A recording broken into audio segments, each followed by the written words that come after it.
It is 6 a.m. Good morning from the 104.5 The Zone Studios. I'm Justin Hawkins. Day 2 of mandatory minicamp yesterday for the Titans, and I'm bringing you the best sounds of the day. Head coach Brian Callahan spoke to the media before practice about rookie quarterback Cam Ward and how his ability to multitask with trash-talking Jeffrey Simmons and maintaining the right play call. I'm not used to calling plays to a quarterback who's usually still talking when I'm talking to him. And so I asked him after practice, do you need me to wait till you finish? And he goes, no. He goes, I'm listening. He's hearing what I'm telling him, and it was a pretty remarkable to see how much he's talking, but like his brain is still with me. When I'm calling a play, he's doing all he's doing, but he's listening to everything I'm telling him, and he enters right into the huddle and he calls a play and doesn't script the play call.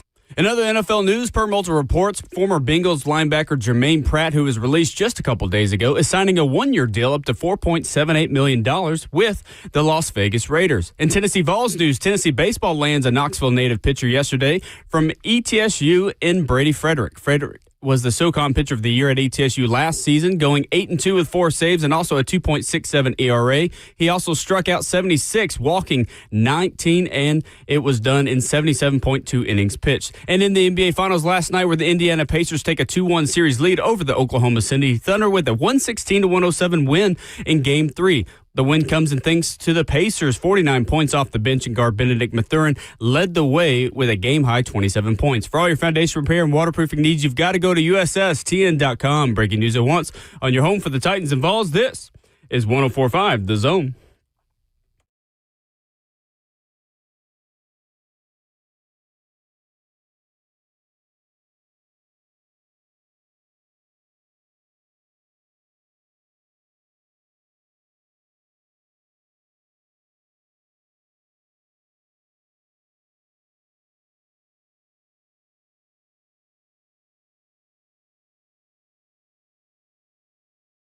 Welcome to your Thursday morning. I hope it is a good morning for you so far. This is Ramon and Will. We'll try to make it a little bit better for you over the next 4 hours. Fueled by Scooter's Coffee. Visit a locally owned location near you in Rivergate, Smyrna, Brentwood, White House, or Mount Juliet. Amazing people, amazing drinks, amazingly fast. Tennessee Titans mandatory minicamp wraps up today.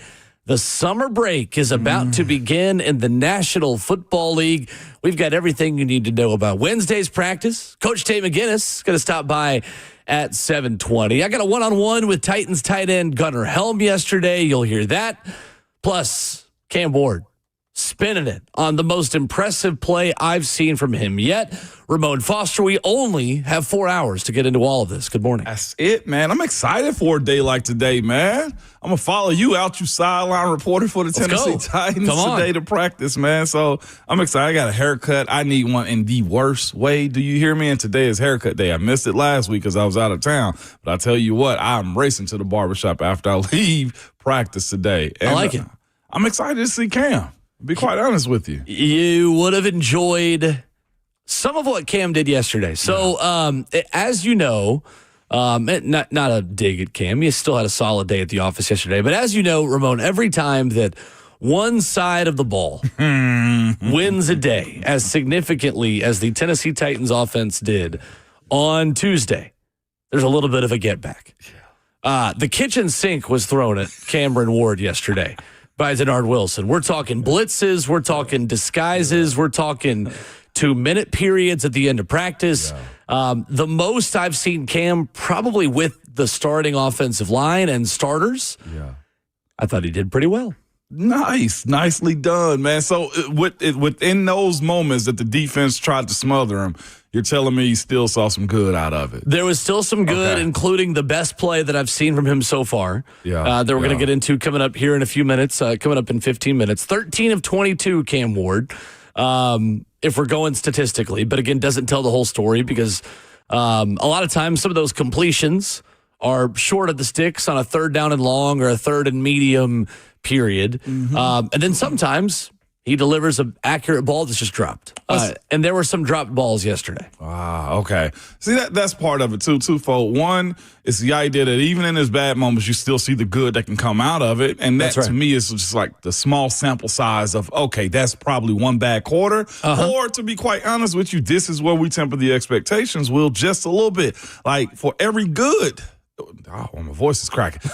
You're emotional about this. I know.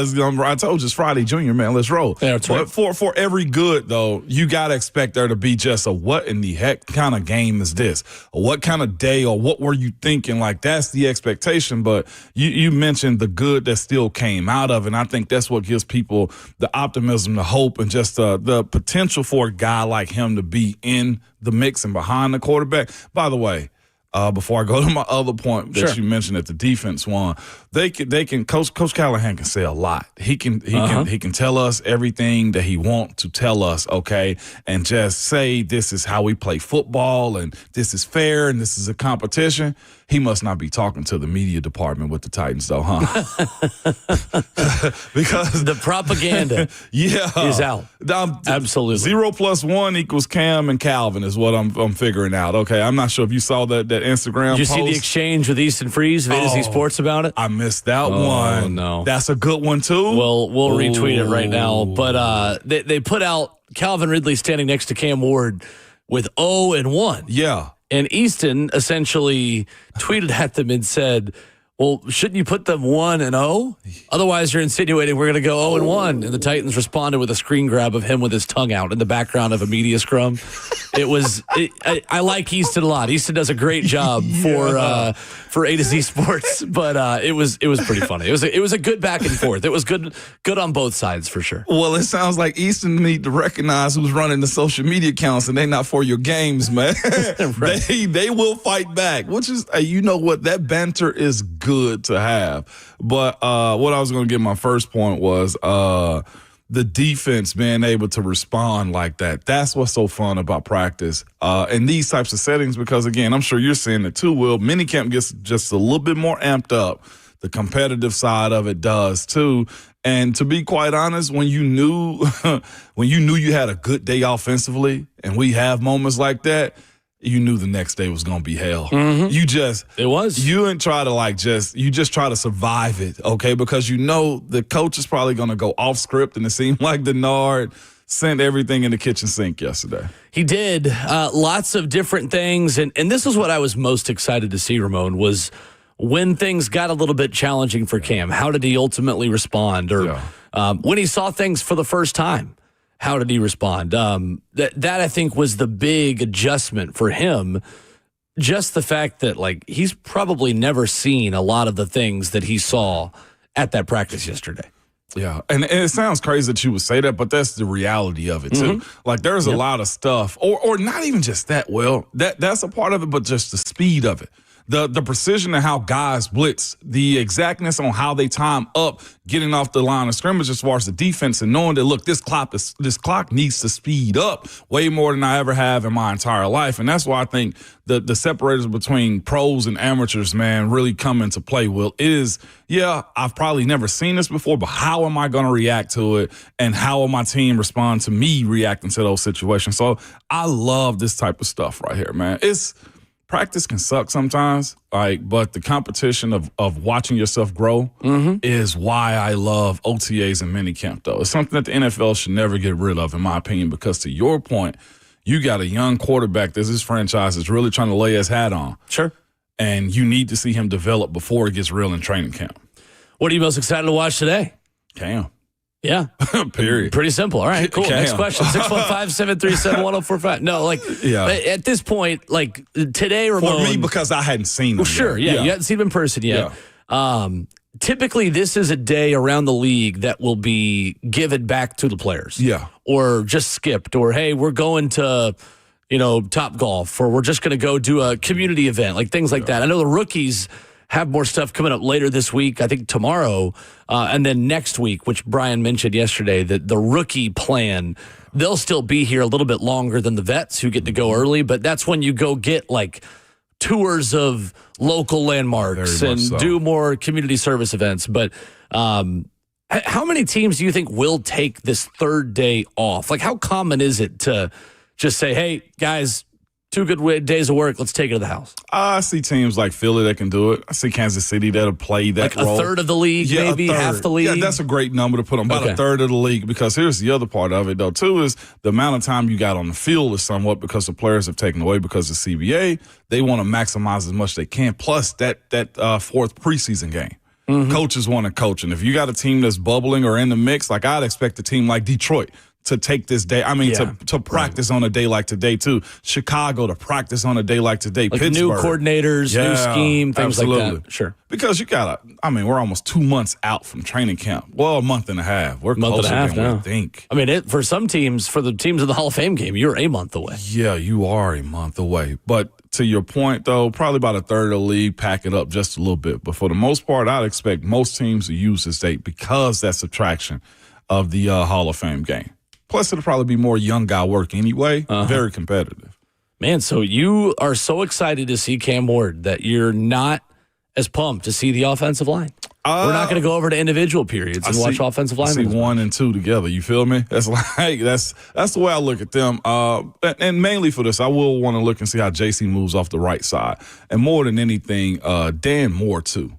I hadn't heard a whole lot, which, again, when nobody's speaking about the O-line, that usually is a good thing. And at least there hasn't, at least on my algorithm, I haven't seen reports of Dan got his butt whooped again. You know what I'm saying? Or something like that. And that's part of it, too. It's hard for me to evaluate those guys in team periods without pads on.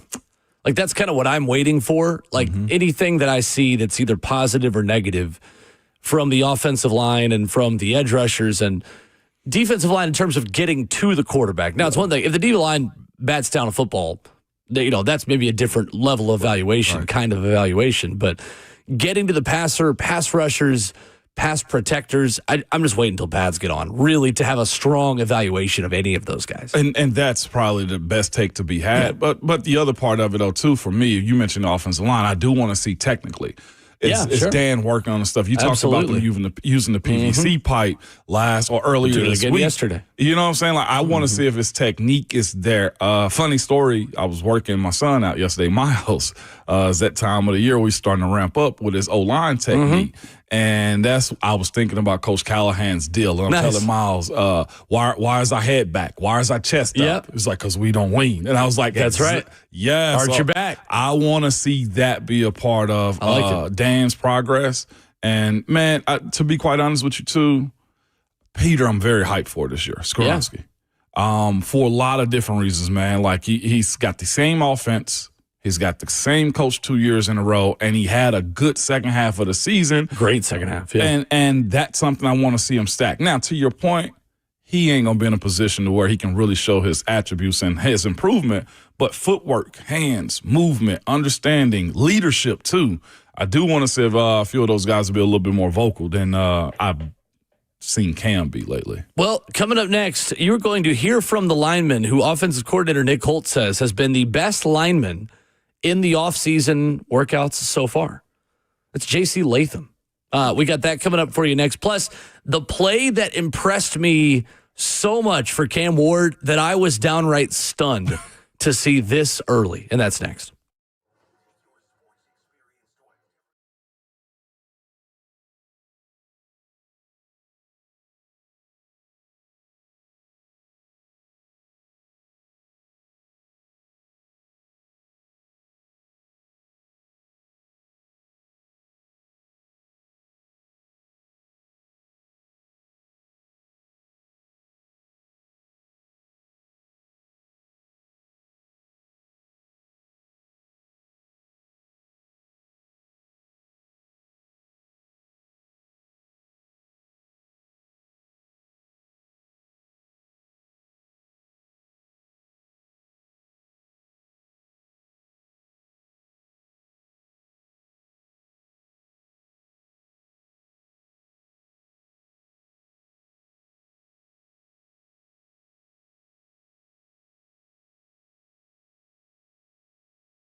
Ramon and Will is brewed by Scooter's Coffee. Kicking off your Thursday morning on 104.5 The Zone and streaming on 104.5 The Zone TV.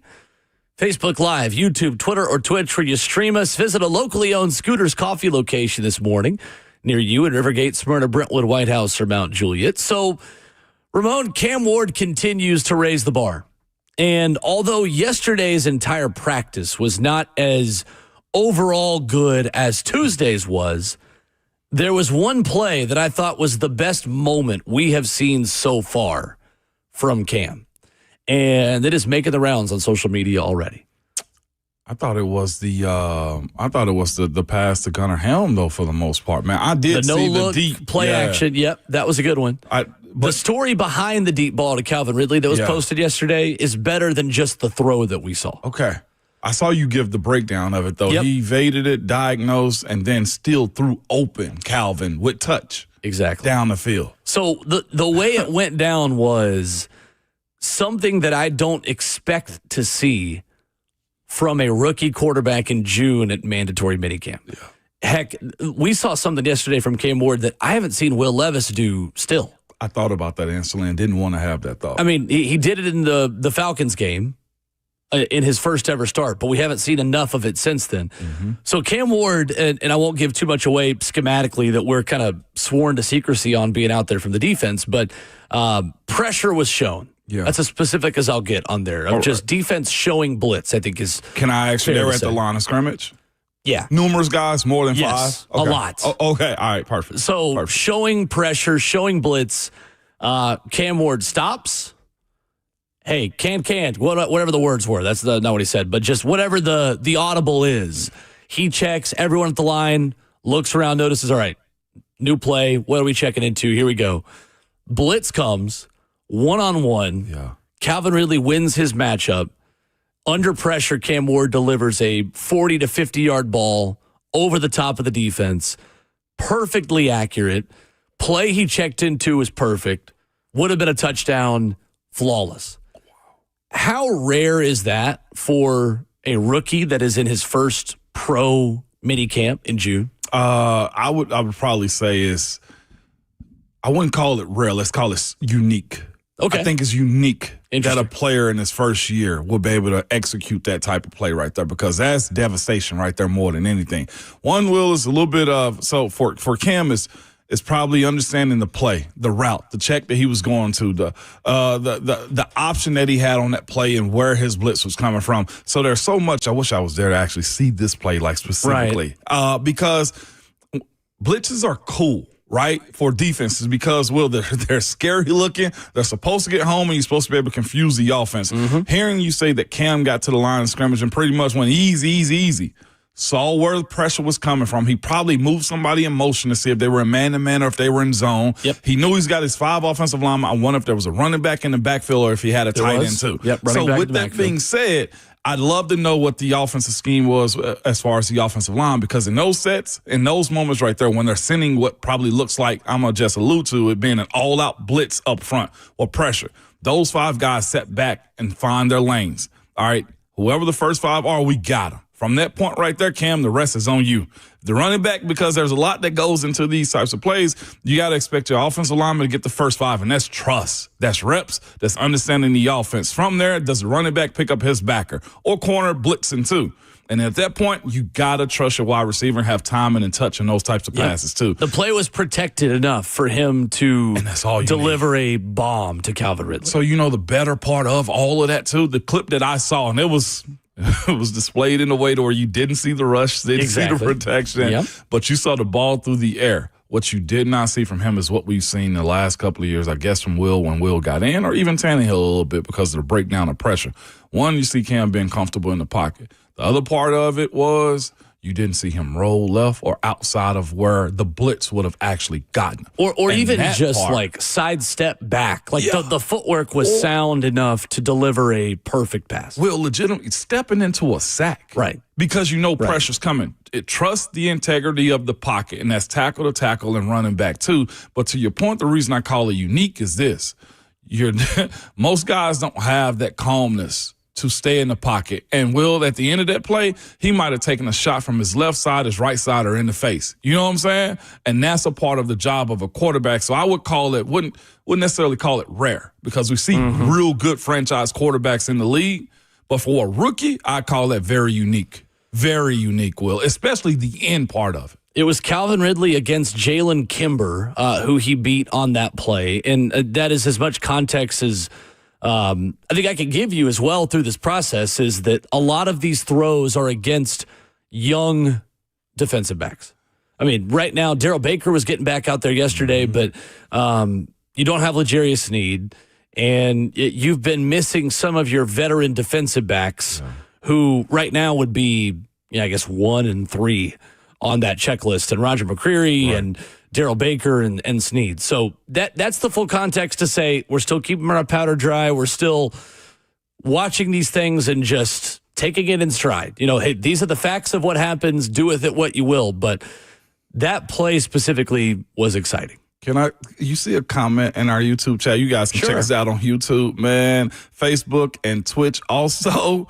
Josh Maxwell, do you want to read that? Or you want me to read this? Well, I feel bad that you've said his first and last name, honestly, because I don't know if I don't know if he wants his first and last name out there on this publicly. I hope it's a fake name. He said, Will talking so dirty this morning, giving me cold chills, and I think I owe you dinner. Excited for Cam. I'm be honest with you. You breaking that play down like that Josh in a Trader Joe's, because that is that's the content that we're getting right now on social media. People talking about getting cold sweats in Trader Joe's. Maybe more than just cold sweats. If you want to go look it up on Twitter, just search Cam Ward and Trader Joe's. It's pretty funny. Look it up, then, man. But to your point, though, that is to Josh's point on YouTube. That is exciting. Hearing the breakdown, and not only just that, though. This is Okay, Josh says he doesn't care. All right, first and last name. Joshua Maxwell. Putting his name on it.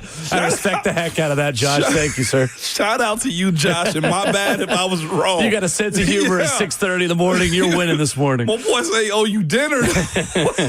Look at you delivering the good news on a Thursday, man, on this Friday, Junior. But it's fascinating. You make me lose my train of thought with that one again, man. But the point, my point of it was this, though, too. We spoke all of last year, all of training camp, all of OTAs and minicamp. When is the connection to Cam and Will gonna come? You remember that conversation? Oh, well, it'll show up. And it didn't until week 8? Week 8. And then Will, even after that, not even consistent. When you ask the question of why Cam over Will, and this ain't a Will bashing. This is the league is the NFL, right? And we use that acronym for not for long. Yep. Because if you can't provide a service that keeps you around, then we'll find somebody else that'll do it.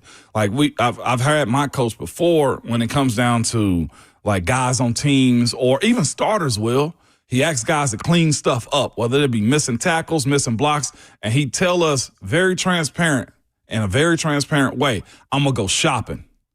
Like, I'm going to go find your replacement. He said, no, we're window shopping over here, too, is what Cam said. Yeah, 100%. Right. Everybody's going shopping. Everybody's going shopping. And for a guy like Cam to come in and answer that call early, at least to be able to have the touch. You know, sometimes, man, how'd you make that? It's just a feel thing for me. And I feel like more than anything, Cam possesses that, and he's showing it early. And more than anything, he's showing it in practice. So you hope by the time you get to the game, this is just routine for him.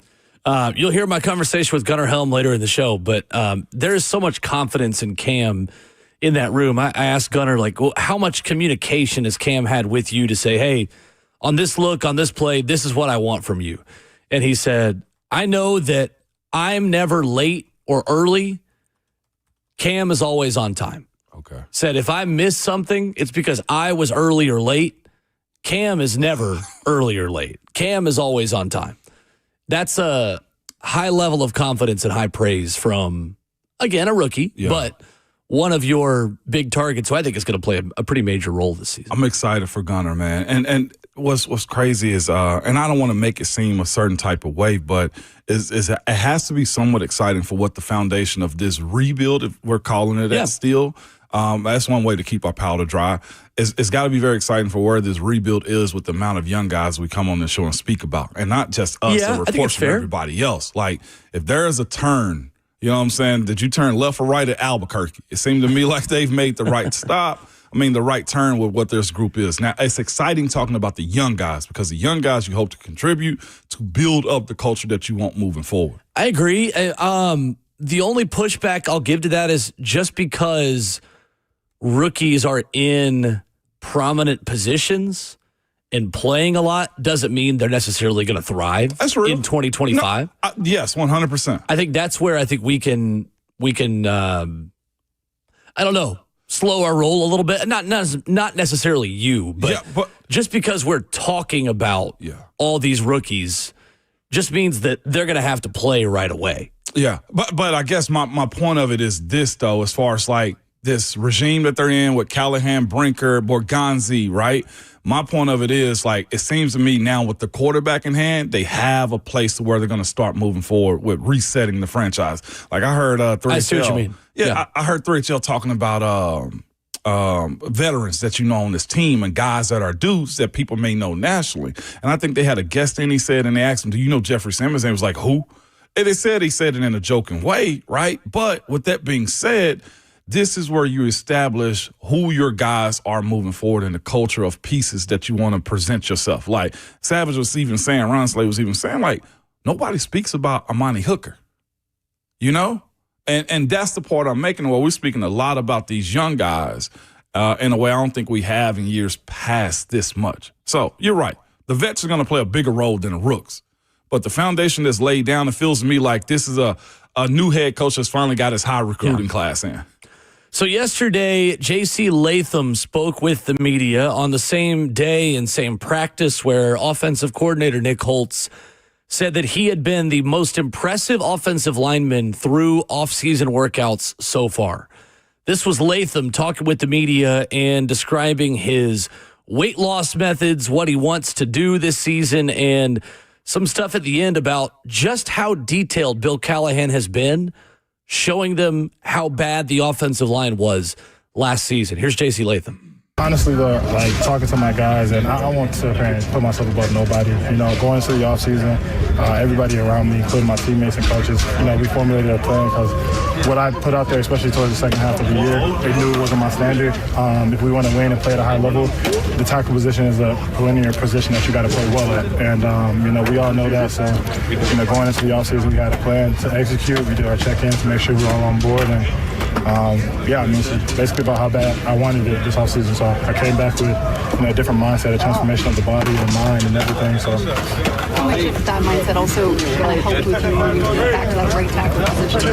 I mean, it is what it is, you know. I mean, that's kind of, I think it's like 3 years in a row where kind of like the positions have changed. So, you know, having to switch over again back to a position I played in college. But, I mean, you know, I'm a team player. You know, they want me to freaking play any position, whatever it is, like, you know, long snap or whatever. Like, I'm always going to try to do my best to, whatever we got to do for the team is just, that's what I'm down for because I want to win. What's it like to have a guy like Zeitler out there and experienced guy for the O-line? Yeah, I mean, the first week he was here, you know, after rehab, and I sat down with him.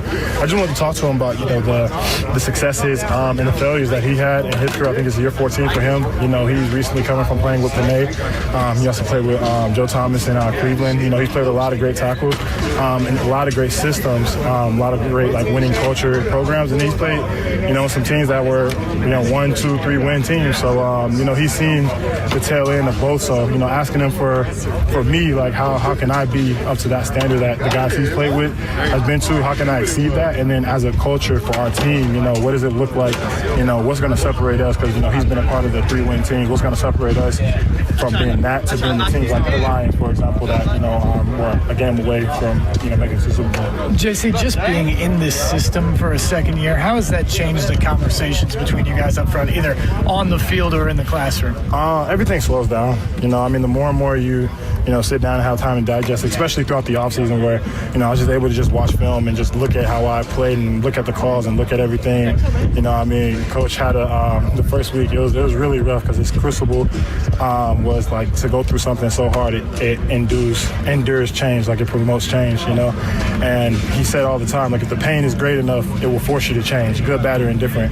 You know, so he showed our highlights of what we were good at, what we can build on, and then he showed our lowlights, and he just, hour and a half, 2 hours just going in about everything we were doing wrong. So, you know, it forced us to really sit down and be like, hey, all right, this is as simple as it gets. If you got to go push out there, go push out there. You know what I mean? We got to make the, full zone call, make the full zone call. Don't overcomplicate it. Don't hesitate. Be decisive. We'd rather be all right or all wrong, but do it all together. You know what I mean? Don't have one guy on a different page than the other. So that's what happened a lot last year.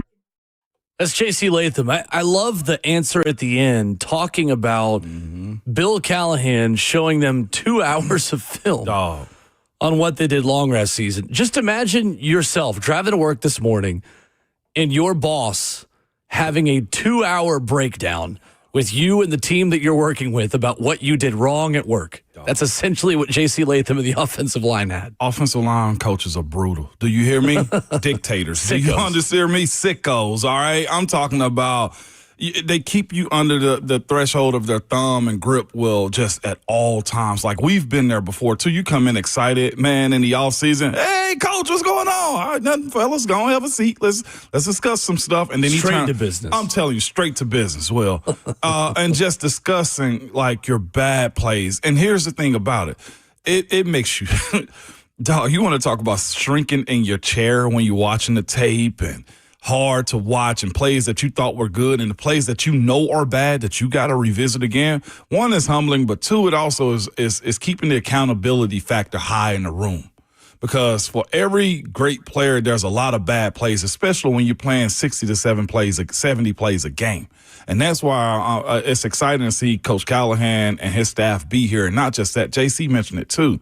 The idea that he's got the same coach, the same messaging, and the idea that it can slow down for him, that's also what those bad plays do. But it also gives you just a mindset into, this is where I was last year. Do I want to get better or stay the same, or will I get worse? And that's the appreciation for having a coach like Coach Bill Callahan, man, is he can say and ask and demand those things. So you also heard him too, just when you keep the same staff, you can start stacking stuff. Where does that help you as an offensive lineman? How does having that continuity help you the most? And I'll keep it with the coach. With the coach, he understands what his players can and cannot do first. And that's so important. Like you heard JC at the end, the self-scouting part of it. Mm-hmm. Like in year one for him, you got the foundation of what we are and what we're doing. And hey, just go do it. And now he's at the point where he's telling those guys, look, you understand what to do. Just make sure you're all on the same page doing it. Like he mentioned that full zone stuff. I'm sure if that was a run play yesterday, that the way you described Cam's pass, whatever, like zone, full zone, like being able to communicate that right to left, left to right, and everybody be on the same page. If you're going to be wrong together. And then you'll probably end up being right, if that makes sense. But what it does, Will, it helps stacks the communication, help builds confidence, and helps create a method in how you're going to be as a unit. That's what that stability and continuity will do for you. And it all starts with communication. Sure. Jordan on YouTube says, the film session was only 2 hours. Should have been longer. They sucked. You don't understand. Who said that, Jordan? Yeah. Jordan, you don't understand, my brother. Like, you say that. But it is some brutality in those meetings. Trust me, those guys got the point. Well, especially this time of year. You're in the breaking down phase. I feel you, though, Jordan. Players will be built back up, and there will be a time to build up everyone again and make them feel better about their lives and themselves. But in June, we talked about this the other day. You got to break somebody down a little bit before you can build them back up and break down the bad habits. Yeah, you do. And here's the other part of it, too. It is the beginning phase of breaking those guys down over 2 hours of film. And that's probably numerous days, too. That isn't just on one day. Like, that was probably a week of bad plays. Right, exactly. But then you got to also remember, too, there aren't good plays that happen in practice. So they're still correcting and recorrecting those types of things. So that's what practice is for, is to mess up and correct and move forward. 615-737-1045. We can answer your questions on Tennessee Titans mandatory minicamp. We'll also ask questions to Coach Dave McInness coming up at 7:20, who will join us. Coming up next, though, we shift gears a bit because the U.S. Open is underway in Pittsburgh over at Oakmont. I'll tell you why you should be excited to tune into this, and we'll play the audio of one hilarious Scottie Scheffler answer about why he deleted an app from his phone because of sports betting. We'll talk about that next.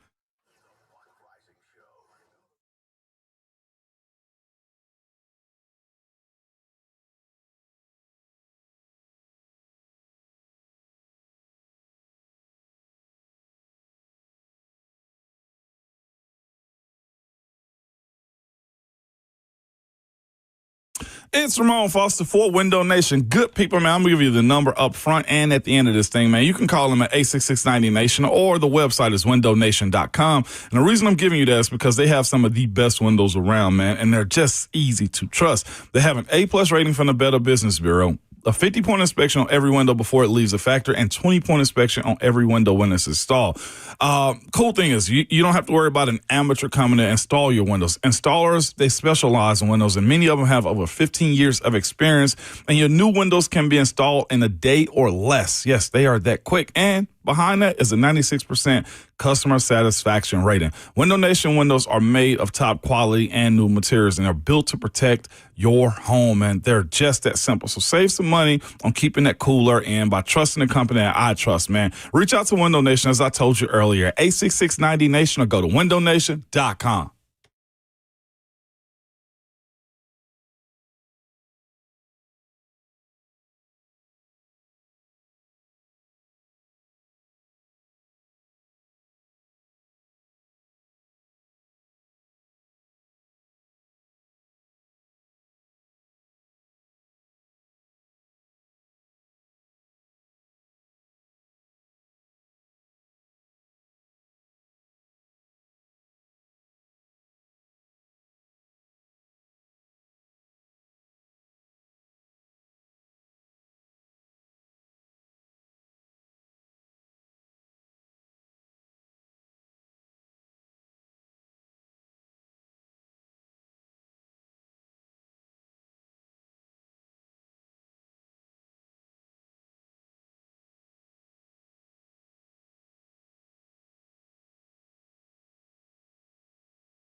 Thursday morning, Ramon Will, 104.5 The Zone, brewed by Scooters Coffee. Amazing people, amazing drinks, amazingly fast. Go by and see them. They are locally owned in Rivergate, Smyrna, Brentwood, White House, or Mount Juliet. So Scotty Scheffler, Ramon Foster, says that Oakmont, in your professional footballing town of Pittsburgh, is, quote, probably the hardest golf course that we'll play, maybe ever. U.S. Open getting started. We already have one Eagle at the U.S. Open this morning from, I watch a lot of golf, someone I've literally never heard of. So I'll try to figure out who it is and get you that update here at the end of the hour. But I loved this quote from Scotty Scheffler about why he deleted Venmo because of sports bettors. Here's the world number one this week. I think everybody hears from fans, whether they have a financial benefit or anything in their outcome. That's why I had to get rid of my Venmo, because I was either getting paid by people or people were requesting me a bunch of money when I didn't win. Wasn't a good feeling. But no, I don't pay attention to the favorite stuff or anything like that. I mean, starting Thursday morning, we're at even par, and it's up to me to go out there and play against a golf course and see what I can do. I just wanted to follow up on that Venmo account you've closed. What's the most someone would send you as a thank you? What's the most anybody? Oh, I don't remember the most that somebody would send me. Maybe a couple bucks here or there. That didn't happen nearly as much as the request did. I love Scotty Scheffler so much. That's good. Truly, I think he is one of the most likable athletes in all of world sports right now. I don't know how you could hate that guy. But that is wild and not surprising, unfortunately, that people are requesting money from Scotty Scheffler when he doesn't win a tournament. Yeah, no, that was hilarious right there. But that happens. I've heard that happening to other people too, where they've had to close down accounts or end the social media accounts because people badgering them about their sports bets and stuff like that. But good on Scotty for taking it, man, as a grain of salt. I do wonder, like, Scotty Will, his world purse is about how much as far as winnings? You know, I could look that up. Because I'm thinking he mentioned a couple dollars. Like, is like where he tipped like $2,000 at a time, because that's a nice. Do you want to guess how much he's made in his career? His career, Scotty's been hot. He's been very hot. Let's go about $32 million. Oh no, I'm low. Oh no, I slide way low. Scotty Scheffler in 2024 made more than that. Just in 2024. Damn.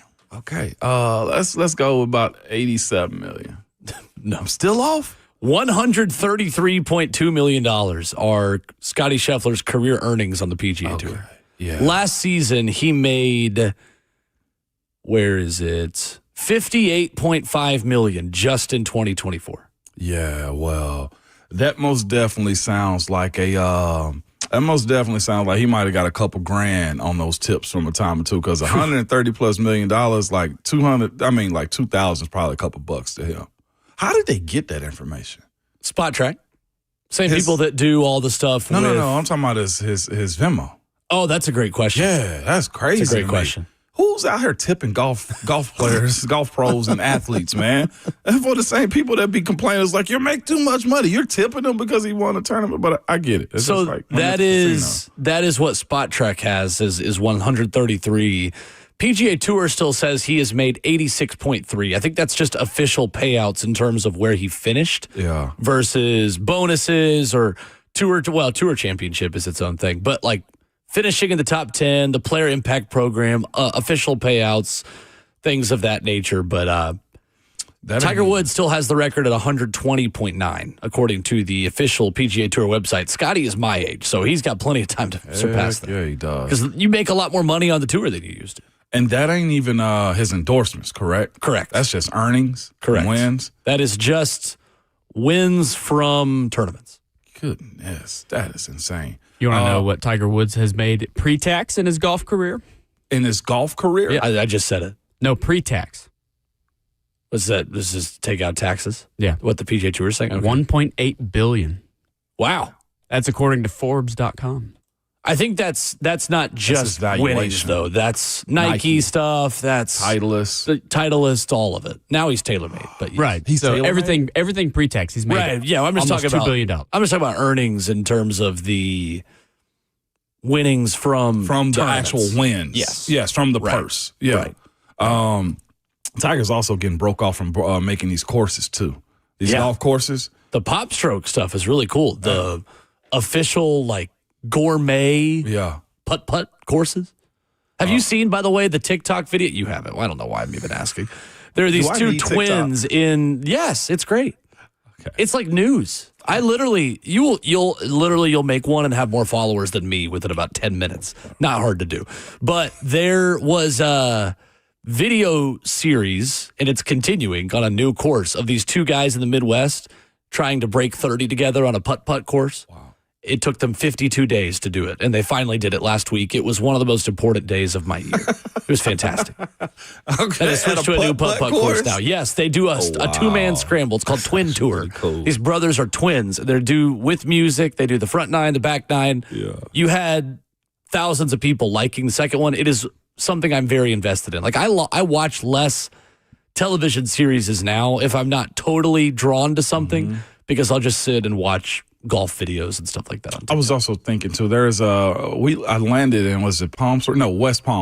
That's where I flew into last week. One of the golf capitals of the country down there. Yes, sir. And I was thinking to myself, one, the airport is like super small, but I can only imagine how many private planes at West Palm's airport. PBI is the name of. I'm not sure what their private sector is called, but all I was thinking to myself, because they got a PGA exit. Sure. And I'm thinking to myself, golfers just live a different life. Sure. After seeing like Tony Finau's wife post the Masters content, NFL it's intense, players. Isn't it? Yeah, step your levels up a little bit, NFL. Well, because everything's private. Yeah, very much golfers so. are flying private everywhere. It's not like you're on a big charter plane with 70 other people with an entire organization, because your team is your family and your coach and your parents, maybe. Just the lifestyle of it, too, of what they attract to. Right. Like flying into West Palm, like going to the rental car section.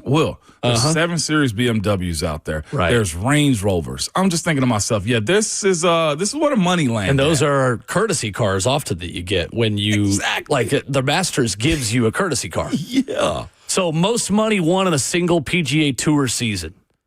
Scotty Scheffler is 1 and 2 on this leaderboard in the history of PGA Tour. And that includes, again, not the bonuses like winning the FedEx Cup. No, this is just official tournament money. Scotty Scheffler, $29.2 million in 2024, $21.01 million in 2023. He is 1 and 2 on this list. Xander Schauffele's $18.3 million in 2024 is second best. Who? Xander Schauffele? I'm not familiar. Very good golfer. American golfer. Yeah. Okay. He's excellent. Okay. He'll be on our Ryder Cup team this September. That's what's so crazy. Black. What is Tony Finau? Tony Finau, where you be now, Tony? Let's see.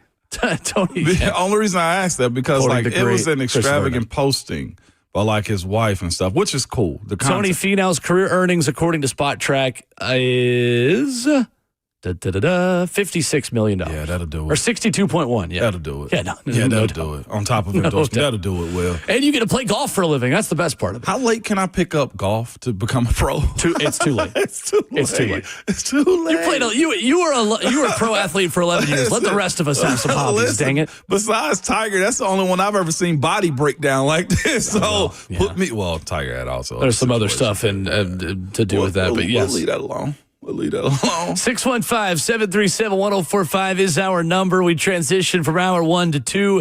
The first lawsuit against the NCAA house settlement is here already. We got details for you coming up next.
It is 7:02. Good morning from the 104.5 The Zone studios. I'm Justin Hawkins. Day 2 of mandatory minicamp yesterday for the Titans, and I'm bringing you the best sounds of the day. Offensive coordinator Nick Holt spoke to the media before practice about what left tackle Dan Moore can do for this offense in 2025. Dan and really can give us a chance to kind of do some more just straight six-man protections and not helping out both sides of the tackles and things like that. So he kind of opens up just a lot of the playbook and a lot of more spacing on the field for the passing game. And he's a good run game player too.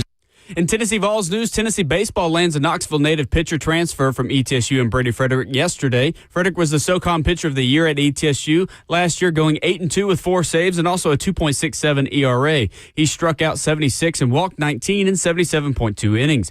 And in the NBA Finals last night, where the Indiana Pacers take a 2-1 series lead over the Oklahoma City Thunder with a 116-107 win last night in Game 3. The win comes thanks to the Pacers' 49 points off the bench, including guard Benedict Mathurin's game-high 27 points. For all your foundation repair and waterproofing needs, you've got to go to USSTN.com. Breaking news at once. On your home for the Titans and Vols, this is 104.5 The Zone.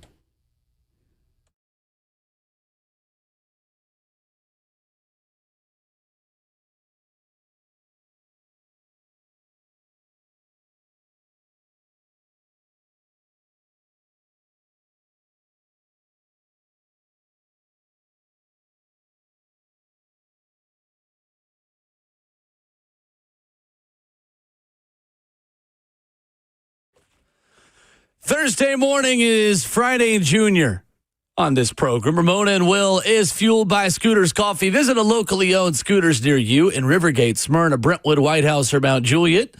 Amazing people, amazing drinks, amazingly fast. He is the 11-year NFL veteran, Vol Network analyst, Ramon Foster. I'm Will Bowling. Justin Hawkins makes the show happen. 615-737-1045. And Ramon, it didn't take long, did it? No. To get our first appeal of House versus NCAA settlement. Of course, last week, we finally get a settlement. We finally get revenue sharing made legal in college athletics. Well, a group of 8 women have filed an appeal of the House versus NCAA settlement approval on Wednesday, arguing that it violates the Title IX gender equity statute.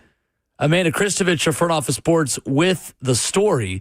The appeal only challenged the back damages portion of this settlement. So as we've discussed, this offers $2.8 billion in back damages to athletes who couldn't earn NIL dollars before 2021. There actually is a Vanderbilt athlete, Casey Breeding, one of these 8 as a part of this. So the NCAA has been ordered to pay out $2.8 billion in damages to athletes who were in college before 2021 in a short period of time. Technically, I am a part of this. I think I'm owed like $20. Yeah. I'm being dead serious. You better Funny jump in. I'm so serious, Will. I think I'm literally owed like $30 or $40. Yeah. And the attorney, Ashlyn Hare, has estimated that this deprives female athletes of $1.1 billion, saying the settlement suggests that schools would have paid male athletes over 90% of their revenue over the past 6 years, as though Title IX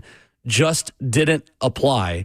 And that, Ramon, is from the but from the model that these schools have made up in the Power Four to say 75% of this $20.5 million we get every year is going to go to football, and another 15% is going to go to men's basketball. This is only going to keep happening, isn't it? It is. It's 100%. And you know what? The female athletes have the right to ask for this. They have the right to want their part of the share, too, because if I competed in college and on the women's side, and let's say I'm a part of a team that won a championship or brought a championship to my squad, or that could be in swimming, that could be in soccer, that could be in volleyball. It doesn't matter. I contributed to the pot. I deserve my part of it, too. And it's not my fault the rules were in place because of Title IX. I think they deserve that. I think they said, what is it, about $1.1 billion? They feel like they were shorter than this. Yep. But to your point, though, Will, this is going to keep happening. You resolve this one, then will there be another conversation as far as a different league asking for their money back? Because when you look at schools that win NAIA, how is that going to end up playing a part into like the revenue sharing part of it? So it to me is a great start for the revenue sharing. in sports. It's far from the end, isn't it? I feel like we're years away from this actually getting settled is the point of it all. I agree. And then also moving forward, they're about to start playing in 2025 for this. This starts July 1st. Yeah. Dang. Yeah. But to that point, though, it's just so much money has got to be paid out, and we felt this way for a very long time. I know you guys have heard me speak about this, but there's a lot of salaries that are paid on the backs of athletes through colleges and teams and coaches and personnel and front offices knew this. And it was the only business model where the employees did not receive a cut of the revenue they were generating. Let me ask you this then, as somebody that you walked on and you still had to pay for schooling too. I get and fully understand. I love my walk-on guys at UT. Shout out to Cody and Corey Sullins. Okay. Sure. Really good VFLs. Speaking of VFLs, there's another story around, but never mind. That's neither here nor there. Yes, there is. But in that though, Will, when you look at the idea of you having to be a walk-on and in those situations, like if you'd have got on full scholarship, because my perspective is a little bit different, would you have said, yeah, that's payment enough with the requirements? It's a little different for me considering I was one of the least cared about sports on campus. Yeah. To be quite honest. Yeah. Okay. As a cross country and track athlete, yeah, I'd love to get paid. Right. But I wasn't like most athletes because I knew where I was going to go to college. Okay. It was just a matter of can I make the team or not? And I did. But I was not going to go to a smaller school or to a Division 2 or 3 school to be a really good runner. Like I just wanted to go to Tennessee. So I'm not the best person to ask. I guess my point of it is if you were a track star sprinter, let's just say you qualify for the Olympics and you won an SEC championship, but you weren't on full scholarship or you were on full scholarship. That guy would be on full scholarship. But looking at the situation of saying like, yes, you paid for my degree, but like there was a lot more that I didn't get out of the university that I went to. Well, you just go pro. And but the point of it is like there's a lot of people that don't go pro and they leave those universities with no work experience, no job, but they'll say, well, I paid for your degree. Yeah, I never felt justified in saying, oh, I paid for your education was a part of it. Sure. I see what you mean. I think you want to get paid regardless of what background you come from. Yes. Because you don't have time to go get a job. You don't. And that's the case for the walk-on and the full scholarship Absolutely. athlete. That is the one thing that you and I had in common as athletes at Tennessee. Now, granted, your time commitment as a football player, vastly more than what I had as a cross-country and track runner. You guys had a lot more film, a lot more lifts, a lot more obligations than I did. So I'm not comparing the two. Yeah. But the similarity between all athletes is that you don't have time to go get a job. Heck, I started as a beat writer covering Tennessee baseball for Rocky Top Insider as a freshman back in the Dave Serrano days. And that was something I had to get approved from coach. Yeah.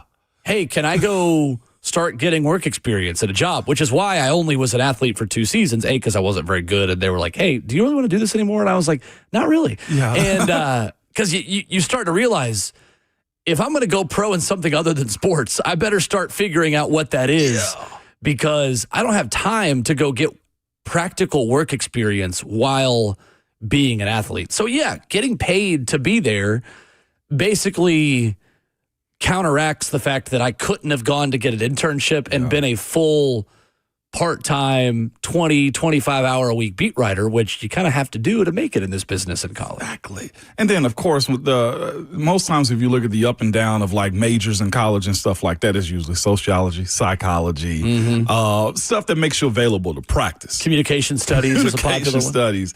No disrespect to my communication studies friends. I do many of them. Or to my sociology degrees out there. Absolutely. Okay? But what I'm getting at, though, that to the female athletes that feel that they're owed something, they are. Because you poured into the pot a whole lot more than is perceived with this ruling. Claudia Wilkin, the judge that approved the House settlement, says that since the House settlement is an antitrust case, not a gender equity case that has to offer damages and other relief based on the money players could have earned if the rules were different, changes the way this works. Wilkin saying in her approval decision that athletes were free to sue based on Title IX grounds in the future, even though it did not move her specifically. Very interested to see what happens here. I'm not sure that a 50-50 split is totally fair because look at the revenue being generated by men's basketball and football compared to softball, volleyball, women's track and field, rowing, things of that nature. That is where things get a little bit tricky. Yeah, it does. Is that football is getting 75% of the settlement because football is generating that much of the revenue for everyone else. I remember I had a teammate on the cross-country team at Tennessee freshman year. The national championship game was being played, and Alabama was in it. And he was like, guys, we're Alabama fans tonight. I'm looking around like, the heck I'm not. What are you talking about? Yeah. He said, well, it's more money for the conference. Football's got to generate money for us to have nice gear, to have things. I'm like, buddy, we're not getting any of that. Are you kidding me? If Alabama wins a football championship, we are not seeing a cent. We're not seeing a dime of that. As distance runners at the University of Tennessee, we might be the last people that they would give even a nickel to. So let's pump the brakes there on being paid 5 cents to cheer for Alabama, first of all. But it was what is wrong with you, man? There was a level of awareness for us, and not every athlete has it, but at least for us and for me, because I love Tennessee athletics so much growing up. Of like, no, I'm just here to do something fun, to fulfill a dream, and put on a Tennessee jersey and have a good time. But at the end of the day, you know who's earning you gear, and you know who is getting your facilities upgraded and things like that, because the vast majority of teams lose money in college athletics. Yeah, that's true. I don't think they are going to win this case, to be honest with you. Because it's not a gender. Well, just the amount of revenue generated by football requires football players to get the majority of that. Now, where I think this gets tricky is the female athletes like Olivia Dunn and Najari Kennedy and the Cavender twins, Aaliyah Boston, Paige Beckers, that have major notoriety as not just athletes, but pop culture people. Like, that's true. Athletes that are going to the ESPYs, athletes that are in Gatorade commercials. Those athletes have more value than just a shooting guard on the Mississippi State women's basketball team, with all due respect. Respectfully. Not everything is the same. And that's okay. Like, some athletes have more value because they have a brand outside of just the sport that they do. 100%. And so it's tricky. I do want to see if they settle on this number, because they're asking for another $1.1 billion. So that would take the overall just to what, 3.9. I know. I said that like that was nothing. So crazy. They're essentially saying the real number should have been about $3.9 billion, with 1.1 to the women's side of it. Well, the presidential side of it will change it, and through changes in administration, you have different guidelines that have been handed down from the White House, and this is the intersection of sports and politics, where the political side of things does impact what's going to happen. Considering that, and considering Judge Claudia Wilkin was not moved by this, I see a hard pathway to this being a total success for these 8 athletes. However, this story tells you more lawsuits are coming. More lawsuits. Like we've told you, the biggest winner in the House settlement is not athletes. It's not universities. It's not coaches finally getting clarity. It is lawyers and billable hours. Yes, it is. No doubt about it. I think they even put the law firm in here, too. Yes, they did. Oh, yes, they did. Hutchinson, Black, and Cook is getting rich. Sure. They're cooking. That's what they're doing. 615-737-1045. It is Dad's Week. You're absolutely right. Coach Dave McInness joins us coming up next.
Ramon and Will is fueled by Scooter's Coffee on 104.5 The Zone, locally owned in Rivergate, Smyrna, Brentwood, White House, or Mount Juliet.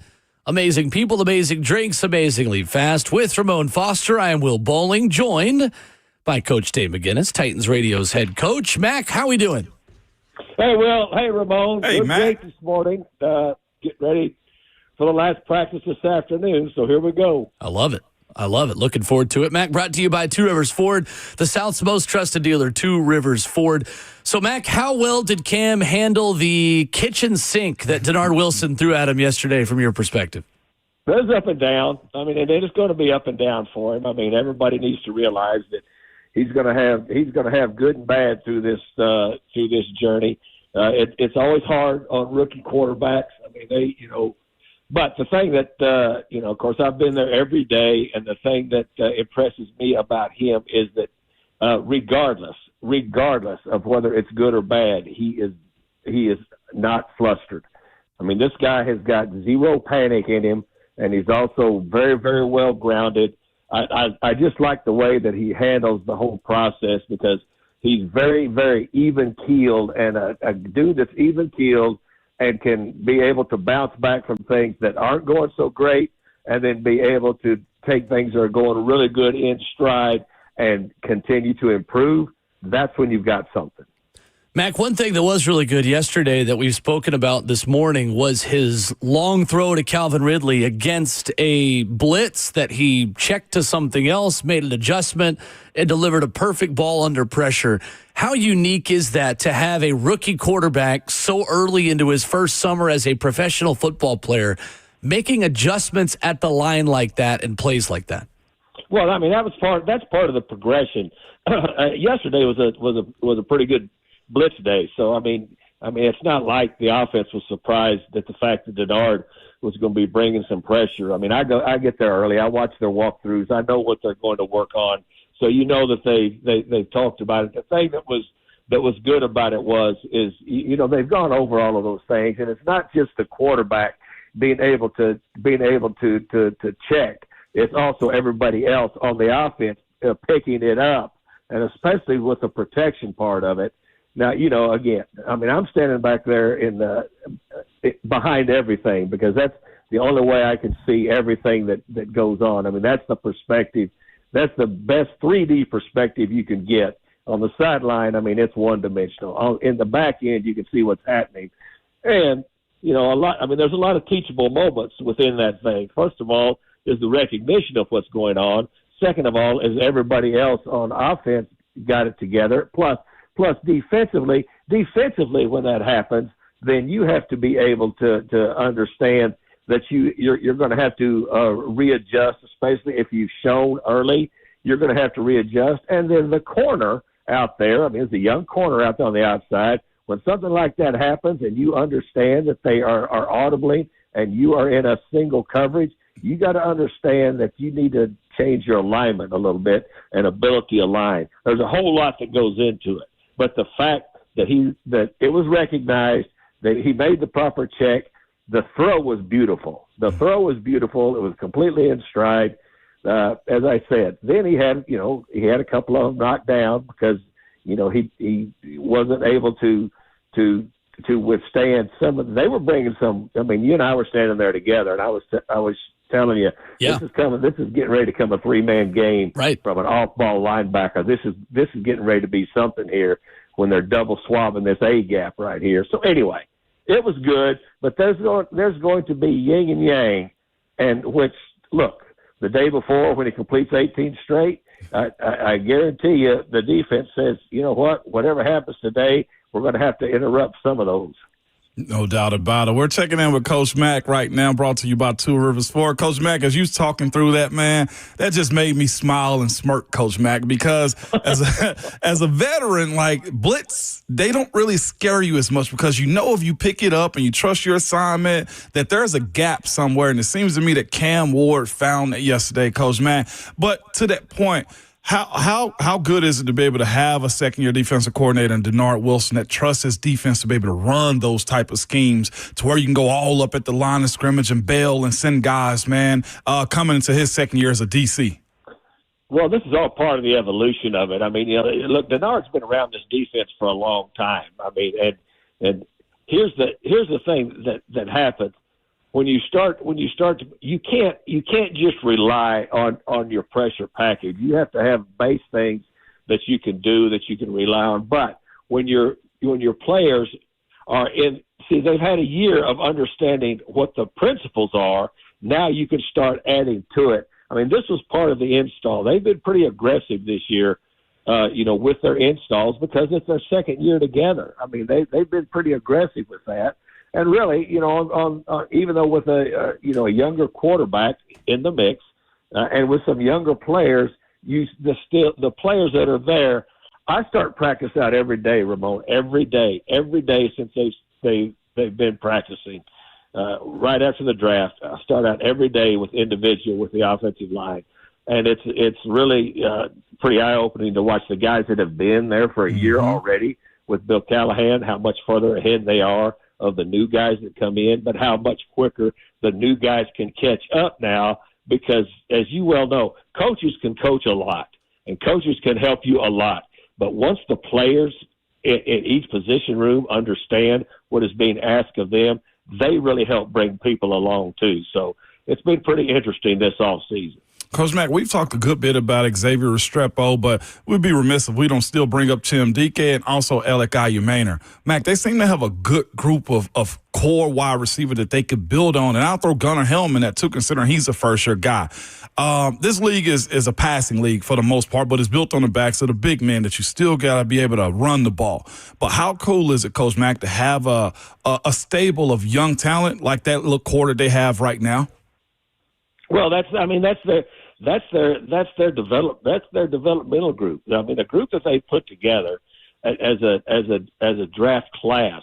Those guys, the one common thread, Ramon, that they seem to have, and I don't talk to any of them. Yeah. I mean, I just watch them. I talk to the coaches, but I just watch these guys. They seem to have a level of maturity, and then plus, there's something to be said about when you vet players, understanding what their base knowledge of just the game is, how to understand the game, and you'll not know completely what the NFL life is until you are in it. As you well know, it has a lot of things that you have to just learn by doing. But this whole group has been very, very not only attentive, but they have been. You can tell their development early on. Now, look, it's still a long ways to go. I'm withholding any judgment until they get their pads on and start setting their pads against an opponent. That's going to be huge. The days that we're going to be gone for 2 weeks in training camp against Tampa Bay and against Atlanta, all those huge developmental strides are ahead of them. But I just like the maturity, I think, and just the football maturity of this rookie class a lot. Coach Mack with us, presented by our friends at Two Rivers Ford here on Ramon and Will.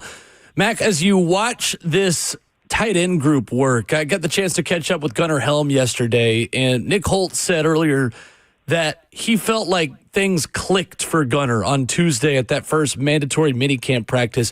What impresses you about him in the short amount of time he's been in Nashville? Well, you need to watch his college tape first. This guy was the leading receiver on that Texas team that had a couple of dudes that could run. All right? I mean, and so he's been a very, very productive player. It seems to me, I mean, you were out there. We've been watching practice together. Well, you saw that one railroad track seam route that was fit. I mean, that was a really nice move on his part too, with just a little nuanced stick nod move, right down the track, and the quarterback was right on time and put it on him. We were standing there where they were going through their individual, just watching that whole group of tight ends work, and it's a better looking, physically looking group than they've had, in the past. But Gunnar Helm, I thought Gunnar Helm was a pretty accomplished player at Texas, and the way things are working for tight ends now in the National Football League, especially what the position requires and has morphed into, I really think he's going to help this year. Mac, Nick Holtz mentioned yesterday that they are still in the process of figuring out which receivers can play where, and that not anyone is really pigeonholed into just being a slot or just being an outside receiver. How much is that subject to change this time of year? And as you put together, Mac, a process and a script for practice, how much experimentation are you doing as a coach right now during minicamp to try out different things and see what sticks? Well, this is the time you have to do it. You have to do it, especially with as many new people, because they'll start to narrow down assignments as the training camp. Once we get back after this month break, this training camp narrows down. They're getting a pretty good idea right now of how people will slot in, but this is the time to do it. I mean, you have to do it right now, because here's what's going to happen. And once you get down to 53 and then you get down to the active roster on game day, you're going to have people that are able to multitask, especially at the receiver group. And you can ask Ramon with that offensive line group. You know, when you've got 8 offensive linemen up, you've got to have at least 3 guys that are going to be able to swing, because you never know during the course of the contest who's going to have to play what if somebody's out for a while. But this is the time of year to do that. Coach Mack, we listened to J.C. Latham have some audio. You spoke about Coach Bill Callahan just giving them a 2-hour reel of just negative plays. Coach Mack, how impactful can that be as coaches revisit the previous year as it pertains to the play from the previous, with it being mostly negative plays? Well, that's what you got to do. I mean, the only way you get better is you perfect what you've done. You are always striving for. I've been fortunate enough in my career to have coached and have been around several Hall of Famers in my career, and then really good players want help to be better. I've never been around a good or a great player that is willing to rest on what they've done the year before. And anytime I would send my guys home with things to look at. You know, what you've done well, that's what we're striving for. Right. But what you have not done well, this is what your opponents are looking at also. Mm-hmm. You know that to be true, Ramon. Mm-hmm. They're not watching saying, oh, let's put on all the things that Ramon did really well when we're getting ready to play the Steelers. Let's find out, you know, where his weak spot is, and let's go after that. So until you can identify your weakness and be willing to work on it, then you're not doing yourself or your team any favors. Man, those meetings are so brutal, Coach Mack. I remember sitting back, man. You can be as tall as 8 feet, Coach Mack, and you feel like you're 2 foot tall, man, in those meetings, because you're right. It humbles you more than anything, but for the right-minded ones, Coach Mack, it really challenges them to be better than they were, because this is an ever-changing league, man. From year to year, you just never know what the theme is going to be. Well, from week to week. I mean, look, I've been in some – when I first got into this league, I can remember some whole team film sessions, film sessions with Mike Jickens sitting up front with the clicker, going back and forth, and you think he was just saying, "Hey, let's all watch this together and get our popcorn and Cokes and have fun watching this." I mean, it was striving for perfection, because if you're not striving for that in this league where the competition is so keen, then you're going to be behind. Mm-hmm. Yeah, it's not like the substitute teacher wheeling in a video to watch in science class, Mac, is it? active participation. Even as a coach, you sit up straight, because if your guys are getting put through it, guess who else got put through it before that meeting happened? The coaches. The coaches. That's very true. Mac, as today in and the off season the spring for the vets are pretty much done at this point. What piece of advice are the coaches giving to guys as they depart? Look, this is the most important month that you'll be, because you've worked to get into position physically right now. I mean, there's a lot of work that's gone into getting ready, you know, for this part of the off season. Don't lose that. Yeah. Do not lose that. In fact, you're going to have to start to tick it up a little bit. What you've already seen, though, in these players, these veteran players that have come back, when you see a veteran player that's come back and that's reshaped his body, and you know that they understand what is going to be ahead of them. That's the main thing. And then always, everywhere I ever was, when I was the chief message giver at the end of this, you always hear in some form or another, don't be that guy. Don't be the guy. And words to live by. You can add any sentence you want to after that, but that's one phrase. When we leave here and when we come back here, don't be that guy that we're talking about for reasons other than football. Oh, you take me back with that one. Because that's all Coach would be. Are you that, like, don't be that guy. And we just label as that, Coach Mack. Oh, my gosh. It strikes fear in you because you know what that guy gets at the end of it. Well, it's a universal truth. and if you've been around the league long enough and been in it long enough, you've seen guys that have been that guy that have cratered careers. Yeah. Just don't be that guy. Just don't be that guy. Coach Mack joins us Thursdays at 7:20 here on the show, brought to you by Two Rivers Ford. Mack, we will both see you out there today. Yeah. Looking forward to one final practice. That's excellent. Can't wait. See you guys. See you, Mack. All right, Mack. There's Coach Dave McInness with us here this morning. Don't be that guy. At Titans Radio, where you follow the crew, 615-737-1045. A linebacker has signed the AFC, not with the Tennessee Titans. We'll talk about that position and the guy who will not be coming to Nashville coming up.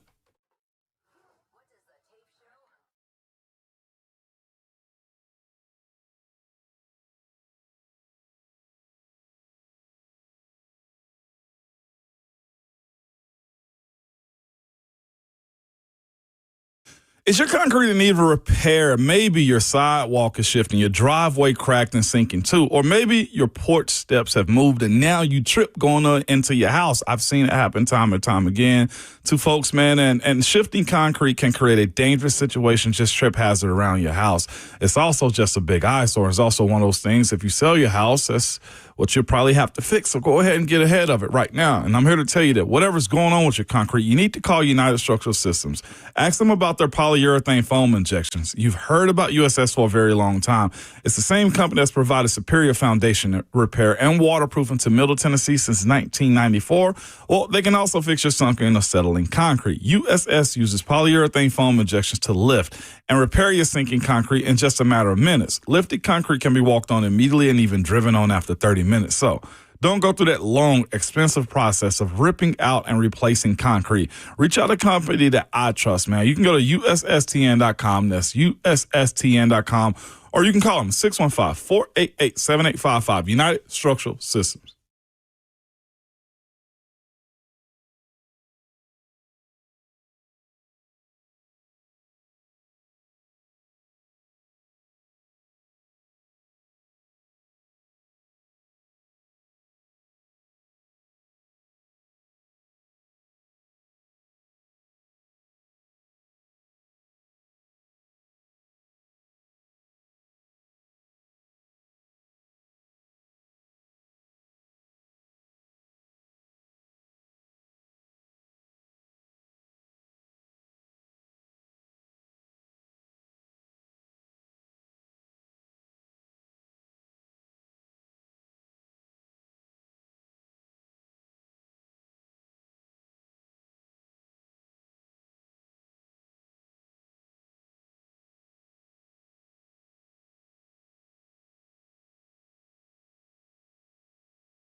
Ramon Will, 104.5 The Zone, fueled by Scooter's Coffee, caffeinated and opinionated for 4 hours a morning. Visit a locally owned Scooter's location near you in Rivergate, Smyrna, Brentwood, White House, or Mount Juliet. Amazing people, amazing drinks, amazingly fast. You can stream the show live, Facebook Live, YouTube, Twitter, or Twitch.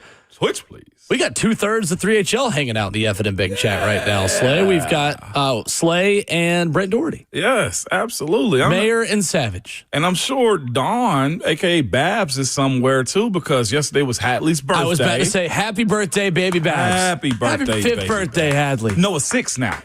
No, she said 5. No, it's 6. You know why? Why? Because baby Babs believed that her first birthday birthday party a month ago was her 5th. Yesterday was her 6th. I heard them discussing that. So That's much. such a kid thing, man. I love that so much. Savage said he tried to warn her and said, look, you can't have separate birthdays like this.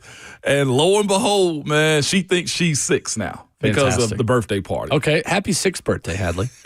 I know Don's probably going to kill us. The Raiders have signed former Bengals inside linebacker Jermaine Pratt to a 1-year, $4.25 million deal, according to ESPN's Adam Schefter yesterday. Ramon, I would imagine that's probably a deal actually closer to the vet minimum with incentives that take you up to 4.25 at this point. But maybe not exactly the minimum, but 6-year vet. Spent all 6 of his NFL seasons with the Cincinnati Bengals.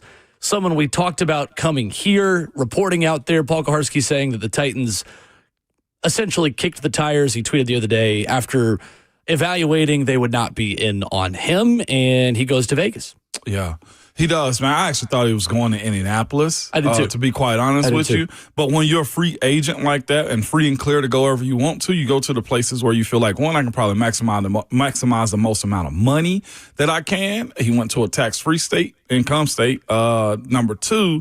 But also, if the Titans were in a situation, Will, to where they could have bid for a guy like him, it probably did come down to team makeup and potentially, if I'm guessing it, the quarterback too. Like, I know there's optimism here for what Cam is doing, but I think looking at what Geno is and Pete Carroll as a head coach, being the experienced guy that he is too, and the defense that they're going to run out there, it probably just felt better for him to take that. But I would have guessed that the Titans would have at least kicked the tires on a guy like him. Also, just for more clarity, vet minimum for a 6-year guy is 1.17. Okay. So he got mid-range starter money. Sure. Yeah, absolutely. That's not bad for him, man, especially going to Vegas where it's no state income tax. Inside linebacker is the position I am most interested in when pads come on for this team. Yeah. Because we know a little bit about these wide receivers already, and obviously that is going to continue to be a battle. But the battle at wide receiver is different than the battle at inside linebacker. The battle at wide receiver is for spots at the bottom of the roster. Mm-hmm. And to be fair to Xavier Restrepo, James Prochet, who we're going to talk about later on in the show as a return option, Jaquan Jackson, many of those guys, some of those guys, if they make the team, still might not actually be up on game day. Yeah. We're watching a starting linebacker battle unfold in front of our very eyes on the defense. And James Williams, Otis Reese, and Cedric Gray are right now on basically a 3-way fight to play next to Cody Barton. And situationally, each of those guys will have different roles within the defense, and there's injuries, there's special teams, there's different ways for each of them to make an impact. But that, to me, is the big question mark for this defense. It's edge rusher, it's inside linebacker.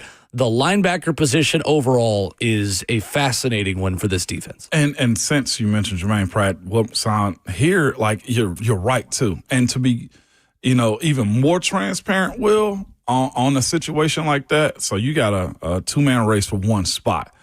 James Williams, maybe 3. I think it's 3. 3. Mm-hmm. Whoever doesn't win this, you need to make sure they're right-minded, because injuries can happen at any point, at any time. If to Cody Barton, it could be anything, right? Or maybe his play doesn't match up, right? Whatever that case may have been, even though I think it will. But with that being said, guys that don't win those spots have to stay locked in, because you never know when your opportunity is going to come. And that, to me, I think would be the challenge that Frank Bush has to the messaging of that group. Because it could be any 3 of those guys, to be quite honest with you, Will. And at any point throughout the course of the season, those 2 young guys, let's go with Cedric Gray and James Williams, they could be starters.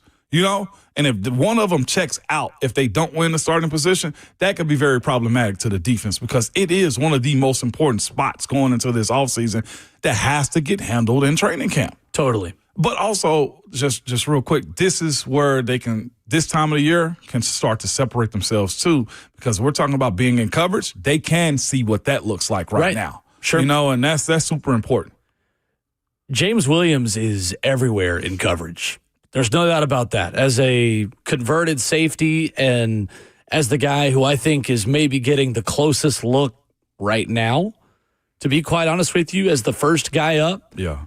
I think you want it to be James Williams because of how he complements Cody Barton playing on the other side. Talking about guys, though, not winning that job and still being engaged in what's going on, I think Otis Reese deserves a lot of credit for that. I'm with you. Because Otis Reese had to watch Jack Gibbons kind of step into that role before he could.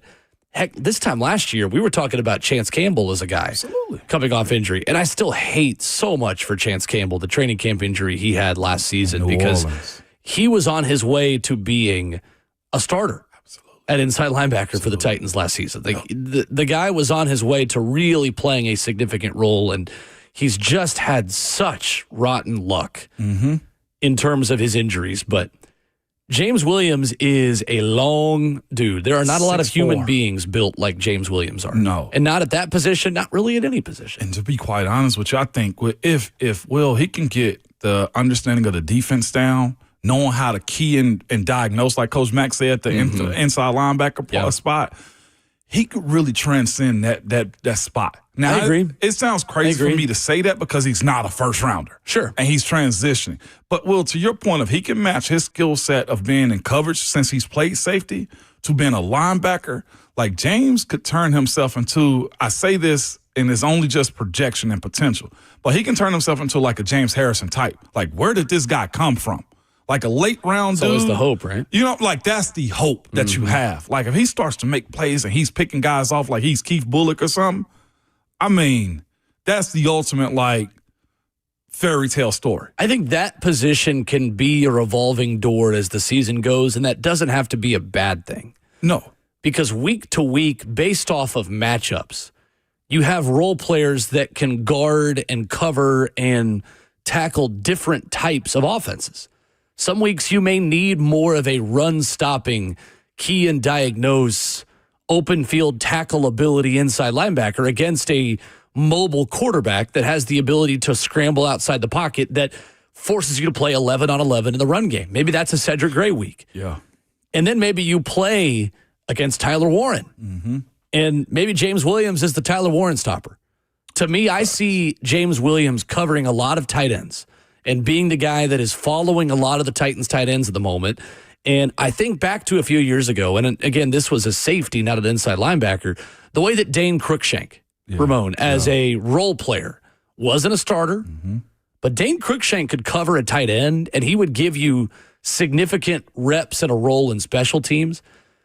A second inside linebacker position can be that. It can be a revolving door where based on matchups, packages, you try, hey, Cedric Gray gets 45% of the snaps this week, even though he only got 10% of the snaps last week. That can be a mix and match depending on the week kind of spot because you know that Cody Barton is the 3-down linebacker who's playing week in and week out every single time, every single day. But you also set yourself up for the future if those two dudes are in that rotation like that. Because role players become starters. That's Cody Barton right now.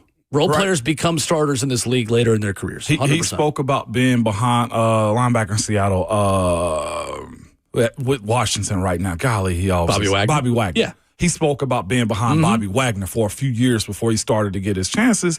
And that, to your point, the rotation of Cedric Gray specific. Otis Reese, I throw in there too, because there has to be balance in salaries. He's the undrafted guy, right? But that is your plan for the future right there, if you can hit on those two homegrown draft pick guys. The best example I'll continue to give is Amani Hooker. Because Amani Hooker's first couple of seasons, they would bring him in on those big nickel sets on third downs to be basically another nickel corner. And he was so good at that and had such good instincts for where to be and tracking the ball and all these things that he won the starting safety job. And all of a sudden, that's your starting safety now. I love that to be the case, Will, too, because that's what I also hope happens on the offensive line side of things. You eventually start 100%. maturing your guys up to where next man up is never a question. Yeah, you've got more guys on that line this year who have practical starting experience as well. You're not relying as much on young day 3 picks to be next man up. Jalen Duncan doesn't have to be the next guy up anymore.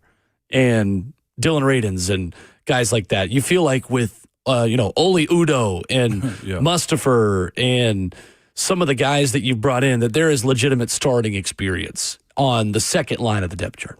615-737-1045, our number. Second half of the show, where does J.C. Latham make the biggest jump between year 1 and year 2? You will hear from him, and you'll hear from Ramon Foster breaking him down next.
8:02 from the 104.5 The Zone studios. Good morning. I'm Justin Hawkins. Day 2 of mandatory minicamp was yesterday for the Titans, and I'm bringing you the best sounds of the day. Special teams coordinator John Fossil spoke to the media before practice, talking about the possibility of undrafted free agent wide receiver Xavier Restrepo possibly carving a role on special teams. If a guy's kind of pigeonholed as not the biggest guy or not the fastest guy, he usually has a lot of versatility. So without having maybe a predominant trait, but you got a lot of other good things, I think that's where some of the strengths lie in a lot of special teams guys. And I think his college tape proved that he can return the ball, but he can also block in the return game. In the cover game, there's always a spot for guys that are tweeners, I guess you could say.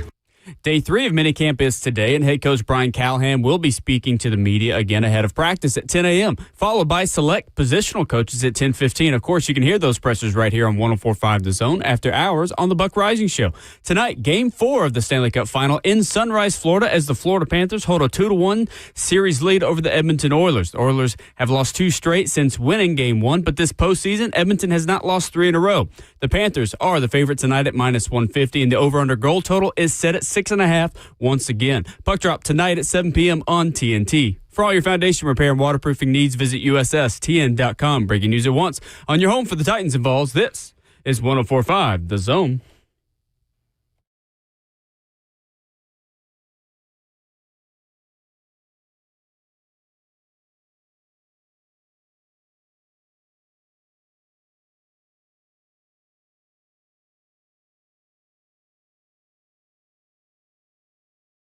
Ramon and Will, 104.5 The Zone, fueled by Scooters Coffee. Away we go for the second half of your Friday Junior Thursday morning. Glad you're deciding to spend it with us here on 104.5 The Zone and on 104.5 The Zone TV, Facebook Live, YouTube, Twitter, or Twitch. Ramon Foster, Will Bowling, Justin Hawkins, 615-737-1045 is the number. Excited to watch football practice with you today, Mo. Me too, man. I enjoy because I get a little chatty out there as I get in the football space, start breaking stuff down, seeing stuff that's super familiar with me and trying to go through, okay, I think this is going to happen. I don't want to be a predictor or nothing like that, but being able to recognize, okay, this guy's shifting forward. This guy's moving backwards. I'm watching the quarterback do a hard count to see if he can get the defense to jump. Where's the offensive line? Where's the running back setting up? Okay, look at the shell of the defense. They got 3 over 2 right here. It's football. It might sound like Chinese right there speaking to some people, but like that's okay. When you see it, you know it, and then you can expect what's going to happen, dude. There's nothing better, man. So that's why I always enjoy film study. That's why I always love like what competition is and sports can do for folks, is because if you can get that, you can probably be successful in other lanes, or even your failures prepare you for other stuff too. So getting out there, Will, is I can't wait. Be in my element a little bit, man. So don't mind me being super chatty. I'm probably going to get on your nerves just a little bit. Not at all. I learned more from one practice with you and Mac and Rhett and the whole crew than I do 5 practices by myself. Oh, man. It's so good, though, too. And then also, too, this team is at a pure state to where they're building up and trying to stack and show, as Coach Mack said, like the different phases of growth that they're a part of. That's where, to me, I enjoy seeing the groundwork that's being put down right now. For sure.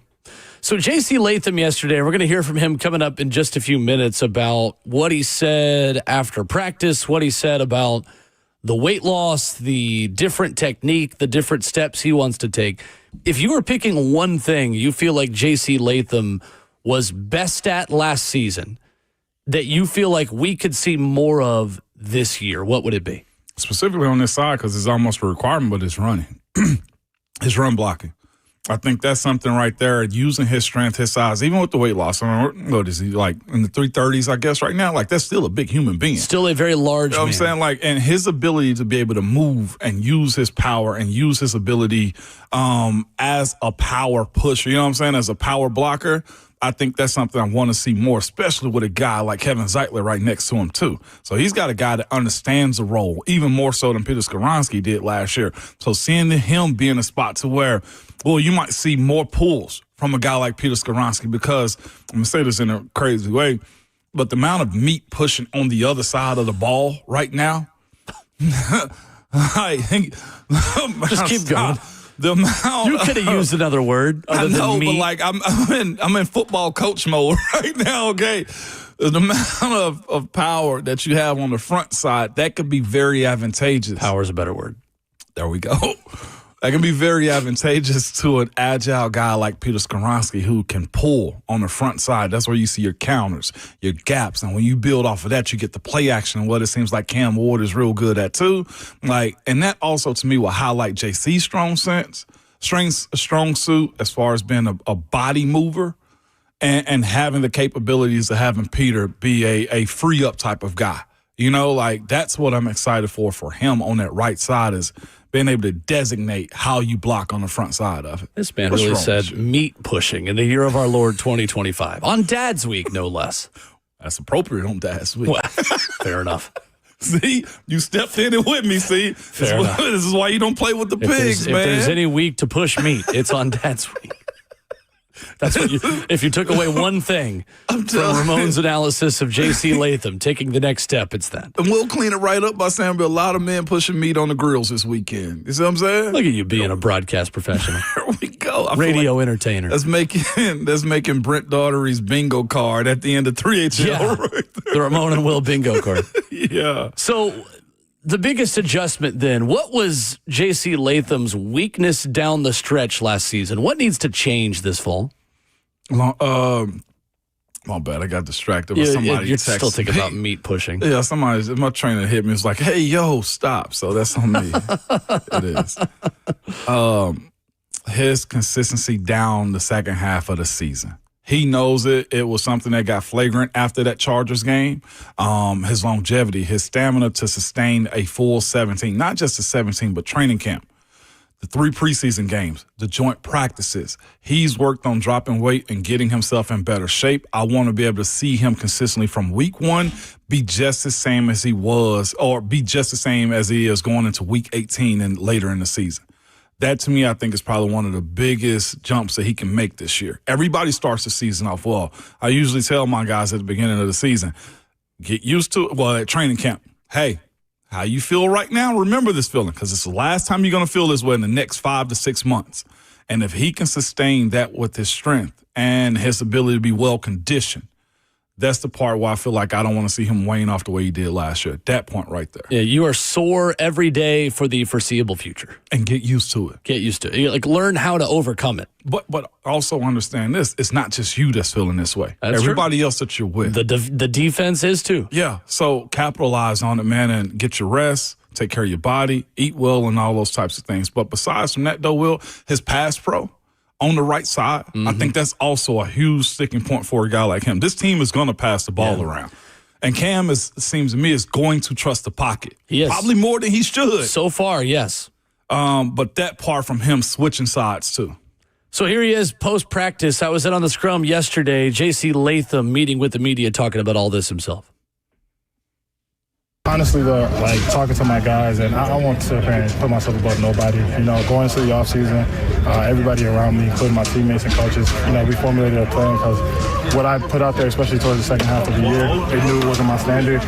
If we want to win and play at a high level, the tackle position is a linear position that you got to play well at. And, we all know that. So, going into the offseason, we had a plan to execute. We did our check-ins to make sure we're all on board. And, it's basically about how bad I wanted it this offseason. So I came back with, a different mindset, a transformation of the body and mind and everything. So how much of that mindset also really helped with you moving back to that right tackle position? It is what it is. That's kind of, I think it's like 3 years in a row where kind of the positions have changed. So, having to switch over again back to the position I played in college. But I'm a team player. They want me to freaking play any position, whatever it is, long snapper, whatever. I'm always going to try to do my best to whatever we got to do for the team. It's just that's what I'm down for because I want to win. What's it like to have a guy like Zeitler out there and experienced guy for the O-line? Yeah, the first week he was here, after rehab, and I sat down with him. I just wanted to talk to him about, the successes and the failures that he had in his career. I think it's year 14 for him. He's recently coming from playing with Panay. He also played with Joe Thomas in Cleveland. He's played with a lot of great tackles and a lot of great systems, a lot of great winning culture programs, and he's played, some teams that were, 1, 2, 3 win teams. So, he's seen the tail end of both. So, asking him for me, how can I be up to that standard that the guys he's played with has been to? How can I exceed that? And then as a culture for our team, what does it look like? What's going to separate us? Because, he's been a part of the 3-win team. What's going to separate us from being that to being the teams like the Lions, for example, that, we're a game away from, making the Super Bowl. JC, just being in this system for a second year, how has that changed the conversations between you guys up front, either on the field or in the classroom? Everything slows down. The more and more you sit down and have time to digest, especially throughout the offseason where, I was just able to just watch film and just look at how I played and look at the calls and look at everything. Coach had the first week, it was really rough because his crucible was to go through something so hard, it endures change, it promotes change, And he said all the time, if the pain is great enough, it will force you to change, good, bad, or indifferent. So he showed our highlights of what we were good at, what we can build on, and then he showed our lowlights, and he just, hour and a half, 2 hours just going in about everything we were doing wrong. So, it forced us to really sit down and be hey, all right, this is as simple as it gets. If you got to go push out there, go push out there. We got to make the full zone call, make the full zone call. Don't overcomplicate it. Don't hesitate. Be decisive. We'd rather be all right or all wrong, but do it all together. Don't have one guy on a different page than the other. So that's what happened a lot last year.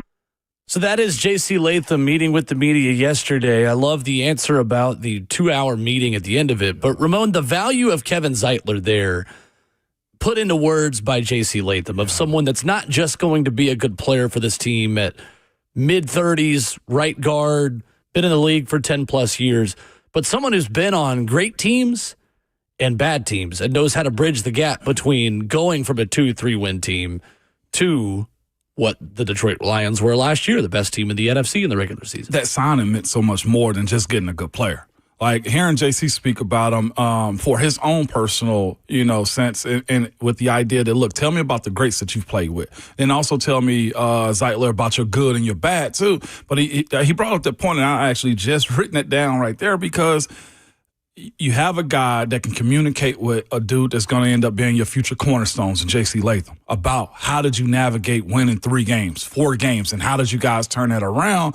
And J.C. being smart enough where he is as a young guy right now to understand to ask those questions. But not just that, J.C.'s never really lost. J.C. Latham's never really lost in football in his career, right? Maybe as an 8th or 9th grader, maybe. So losing to him is hard, and it's hard for you as a young guy to try to convince a team of guys that have not been conditioned to understand what it takes to win, how to do it. And I think him having Kevin Zeitler beside him, they can share that messaging together. If he can get Zeitler to do it, then he get Cushenberry to do it. Then he gets Peter to do it. Then he also bring Dan Moore with him, and that's where that leadership just oozes out throughout the locker room because it starts with those guys understanding we don't like this feeling. And he's asking Kevin Zeitler, how did you guys handle that? And that's not normal right there. So kudos to JC for getting that. It shows also, too, a guy that understands his role and to where this team is wanting to move forward, too. Because long after Kevin Zeitler's gone, right, from this team, this is where JC's growth is going to be just, I think, take that next step because of Zeitler, especially if those two can play 17 games next to each other.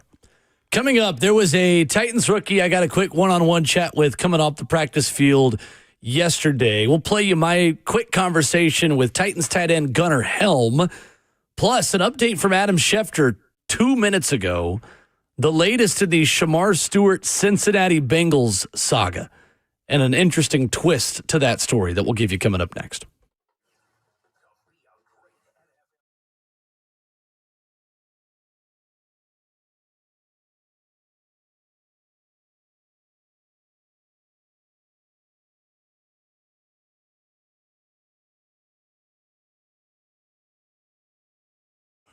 Upgrade her diamond ring this summer, good people, with no money down and 0 interest for 5 years. Don't miss this killer offer from Genesis Diamonds. 5 years, 0 interest financing until the year 2030. Yes, 2030. Not just on engagement rings, also on earrings, bracelets, bands, colored gemstones, pre-owned Rolex watches. If you buy now, you pay nothing and spread your payments over 5 years with 0 interest. So that's 5,000 gifts come out to just about $85. And that luxury pre-owned Rolex starts at about $150 a month. This is an insane offer from the jeweler that's always finding ways to bring you more value. All GI certified diamonds are included in this. Rounds, princess cuts, ovals, pear-shaped, cushion cuts, emerald cuts. Whether you get a $5,000 diamond or a $50,000 diamond, you can spread your payments over 5 whole years. Lab-grown diamonds are also included in this. You get the Genesis value price on everything. Pay 0 down and spread your payments over 5 years. But hurry, this is a limited time offer. This ends June 30th and will not be extended. So Genesis Diamonds, they're also located in Green Hills and Cool Springs.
Ramon Will is fueled by Scooter's Coffee on 104.5 The Zone. Visit a locally owned location near you in Rivergate, Smyrna, Brentwood, White House, or Mount Juliet.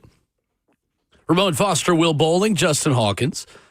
So Shamar Stewart and Cincinnati are in a little pickle here, aren't they? Yeah, man, this is getting worse. Shamar Stewart, according to a tweet from Adam Schefter 13 minutes ago, the unsigned first-round pick out of Texas A&M, has left mandatory minicamp.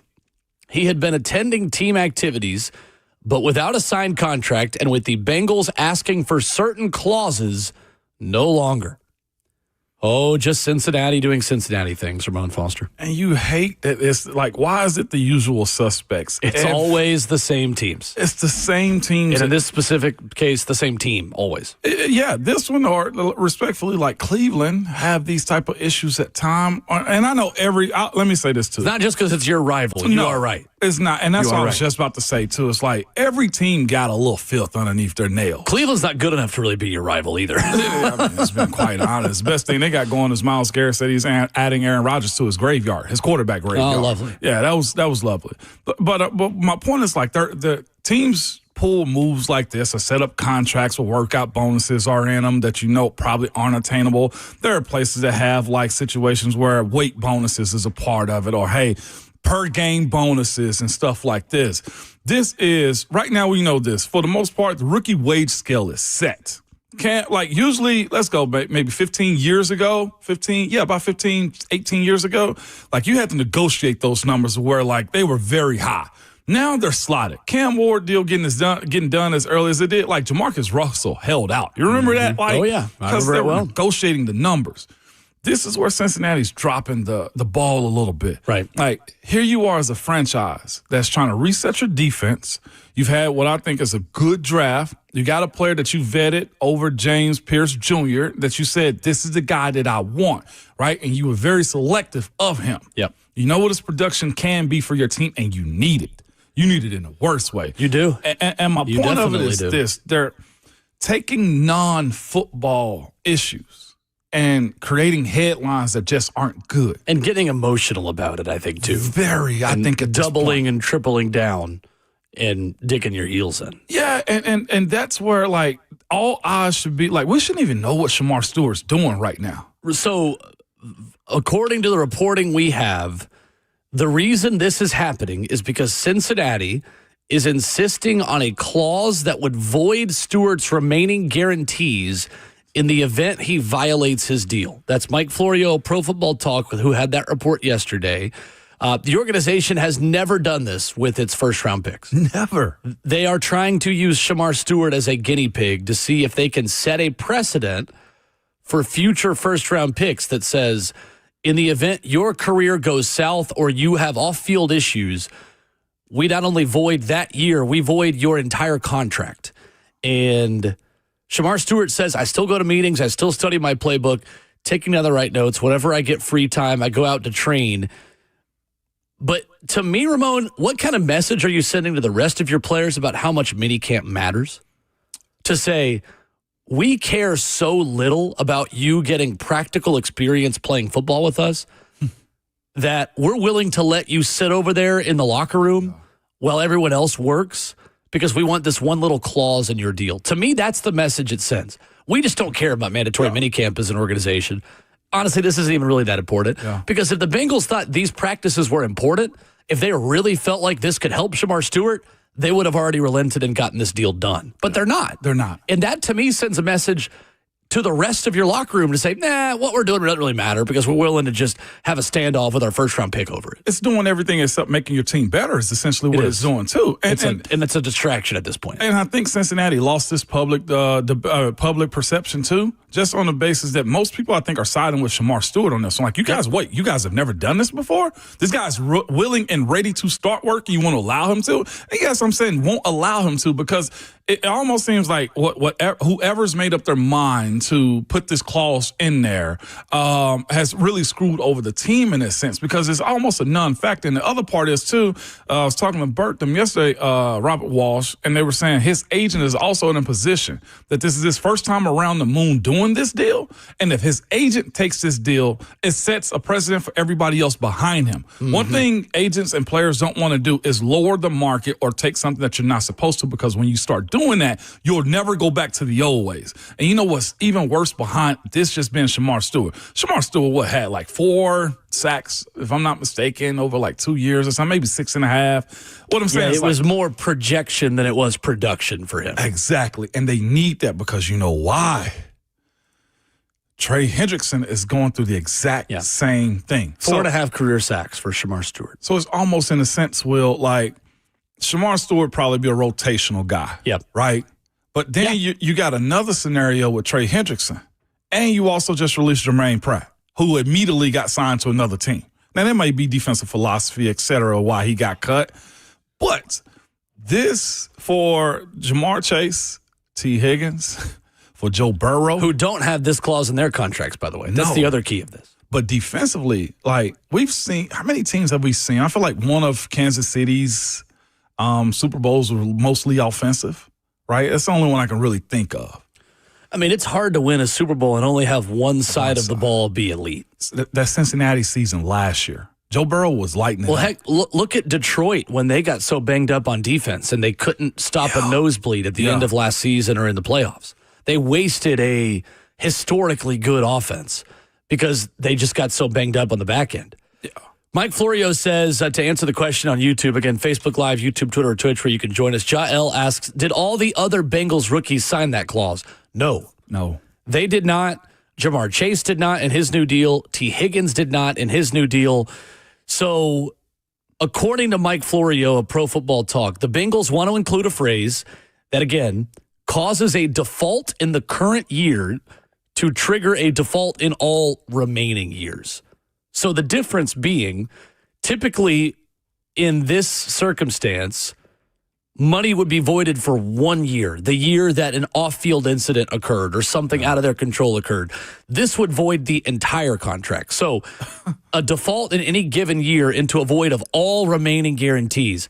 This is the only time they've ever done this with a first-round pick. So they are truly, they've not done this with any of their other rookie class this year. No one else is signing a deal like this. It is only Shamar Stewart being singled out, which is why he is continuing not to practice. And again, the report from Adam Schefter just now says that he is leaving mandatory minicamp. Just another distraction. You know, and then the other part of it is, man, with them having a new defensive coordinator, it just really starts Shamar Stewart out on the bad side of the road, too. Because, again, well, you don't want to be here? Well, Coach, I can't be here. Like, legitimately, I don't even know if there's a fine in his situation because he's not technically under signed a contract yet, right? It's not even a hold-in because you have to have a contract to have a hold-in. He was there voluntarily, essentially, with the promise of, hey, we're working a sign of good faith, right? To show up and learn the playbook. Like, he's done his part of this. Yeah. Shamar Stewart has. He in our YouTube chat, if you guys wonder where we get our comments and you communicate with us, Justin in the chat says he's been a Bengals fan since he was 8 in 03. He said, but this stuff hasn't changed since then, and it never will. And said, Bengals fans wonder why they always fall flat when it matters the most. Like, we've talked about those teams that Cincinnati had. You know what I'm saying? With Carson Palmer, right? With the Red Rifle himself, too, right? There's been a lot of talent come out of that city, and they have had opportunities to be, like, really good and have won the AFC North and made the playoffs. Made a Super Bowl. Yeah, that's what I'm saying. Like, Joe Burrow changed a lot. Dude, a lot. Uh-huh. And he still can't overcome this kind of stuff. Imagine that being Cincy's peak with Joe Burrow, Jamar Chase, and T. Higgins. Like, that is as flagrant as you get, man. And you almost kind of feel bad for Zach Taylor because all he want to do is coach. Even his comments, about Shamar Stewart. Like, he probably would love to say, front office is screwing us over here. Mm-hmm. But that's got to suck, man. When more times than not, as a young player, I've fought all my life to get to this point to live out my dreams. And you mean to tell me business is taken away from it? It's crazy. It is. It's nuts. So, again, there are a lot of options of what he can do. There is a 30-day window that opens for draft picks where you can be traded 30 days leading up to week 1. So The question on YouTube says, can he be signed by another team? No, he cannot. But there is a 30-day window leading up to week 1, the 30 days before the first game, where he can be traded. After that, he can't even be traded. And then if he doesn't play by week 10, he's not allowed to play over the entire season. So the options he does have a little bit of leverage, because Shamar Stewart could just not sign this at all and actually re-enter the 2026 NFL draft. Wow. Where he would not be allowed to be drafted by Cincy, where 31 teams would have the ability to draft him. Cincy would not be allowed to. Heck, he could even still go back to college football, even, which is crazy. That's nuts. But that's not that far out of the realm of possibility. I mean, we're talking with Rhett Bryan in the break. This was the equivalent of John Elway being drafted by the Baltimore Colts and saying, no, I'm not signing. Running it back again. And then ultimately we know how his career went. But this is a little bit unprecedented in modern NFL rookie scale and contract situations, and something we'll continue to follow. Interesting. We got a comment that says the NFL PA needs to step in. Here's the thing. They can't really step in. They collectively bargained for this exact process to take place. Yes. And right, that's where they stepped in years ago. Yeah. And this is what, like, there's nothing to fight when there's nothing on the table to be signed, or he also be represented, because at this point he hasn't signed his collective bargaining agreement with the NFL, his name, image, and likeness too. So the representation of what he's been asked to do sucks. Like, this is basically Cincy saying, you will sign this and you will be happy. Right. And the player, Shamar Stewart, and his representation actually have a bit of leverage in this stuff. So quickly, here are all of his options. Mike Florio just wrote this morning. He's been on top of the story from the beginning. We'll get to Gunnar Helm coming up here in just a minute. He can refuse to sign and demand a trade. The window for trading an unsigned draft pick expires 30 days before the first game of the regular season. So actually, that expires 30 days before the first game of the regular season. Secondly, he can wait to sign until the Tuesday after week 10 and still play this season. After the Tuesday after week 10, he would not be able to play at all, absent a showing to the impartial arbitrator of the extreme club or extreme personal hardship in that situation. Third, he can refuse to sign at all until the 2026 draft begins. At that point, he would re-enter the draft pool, where any team could draft him except the Bengals. Or, and Mike Florio even says this is something that was contemplated during the draft for Shedeur Sanders and Quinn Ewers, he could try to return to college, even though it require an actual or threatened legal battle against the NCAA. The rule that prevents a player who has been drafted but who hasn't signed an NFL contract could be susceptible to an attack under the antitrust laws, which, again, we know the winning record that players have against the NCAA with stuff like that. Want to talk about Gunnar Helm, Ramon. I got the chance to catch up with him yesterday. I think you will be impressed watching him in person today. Can't wait.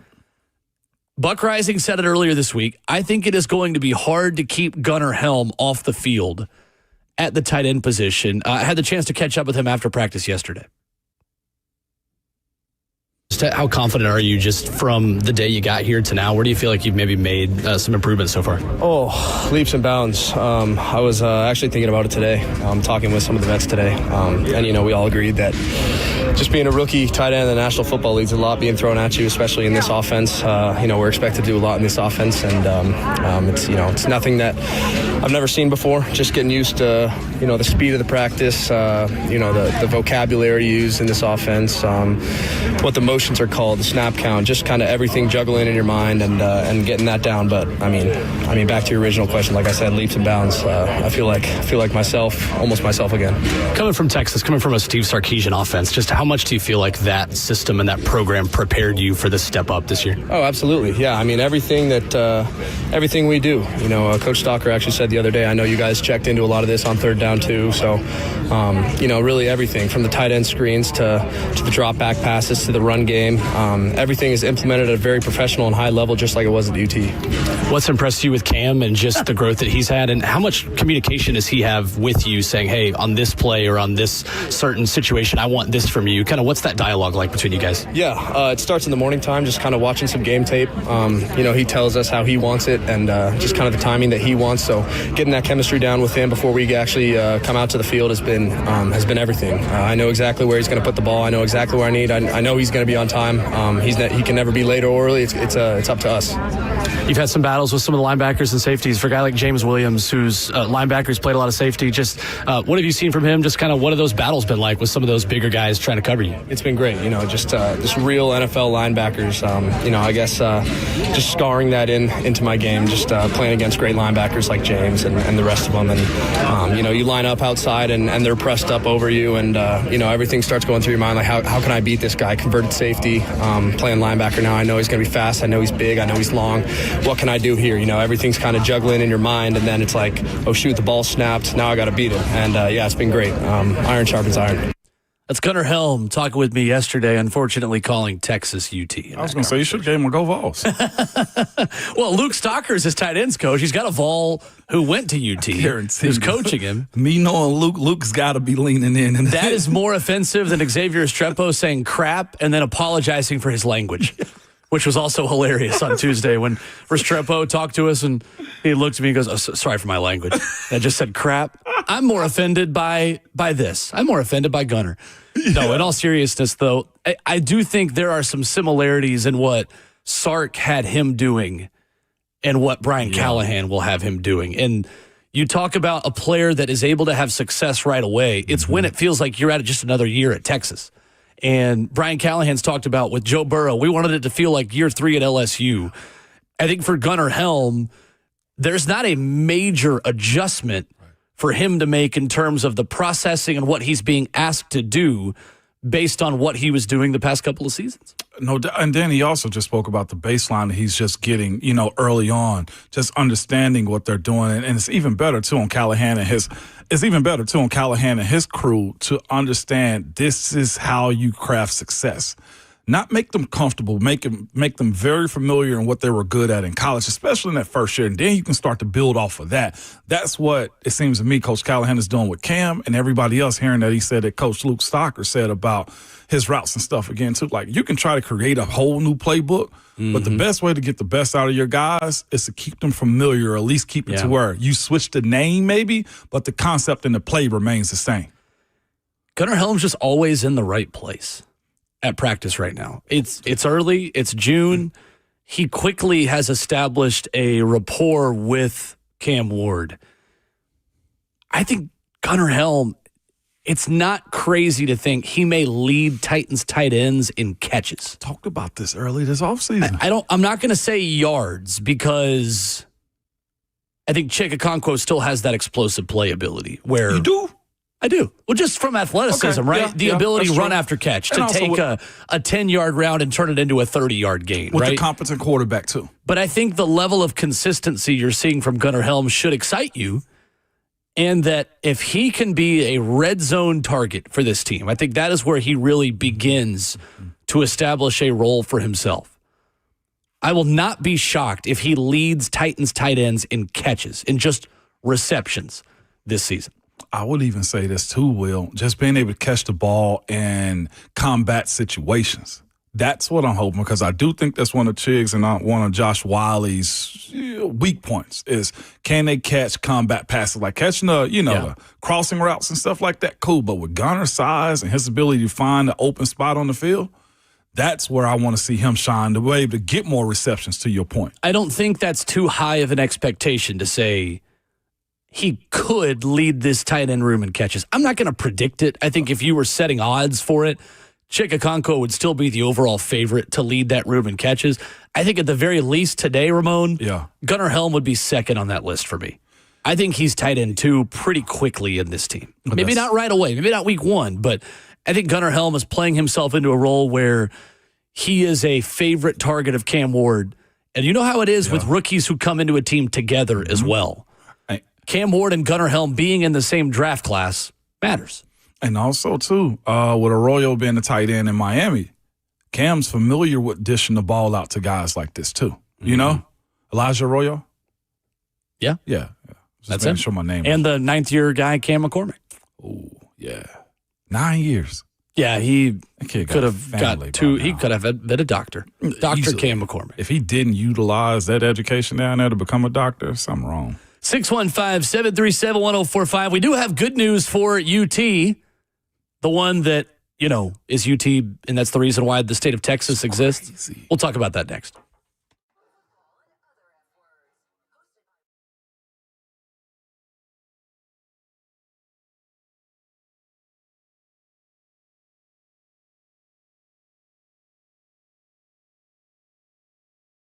Hey, it's Will Bowling for my friends at Lee Company. When the heat rises outside, your home's air conditioning shouldn't let you down.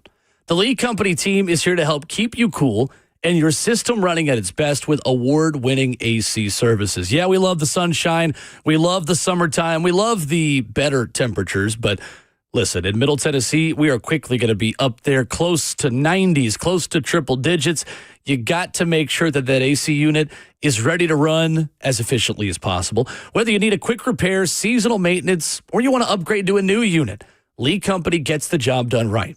Available 24/7. Schedule your visit today online at leecompany.com or call them at 615-567-1000. Again, they're online. Their website is great at leecompany.com. Lee Company has over 80 years of experience since 1944. They've been trusted here in Middle Tennessee. So call them at 615-567-1000 or go online to leecompany.com. That's Lee Company, all you need.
Ramon Will on 104.5 The Zone, fueled by Scooters Coffee. Visit a locally owned location near you in Rivergate, Smyrna, Brentwood, White House, or Mount Juliet.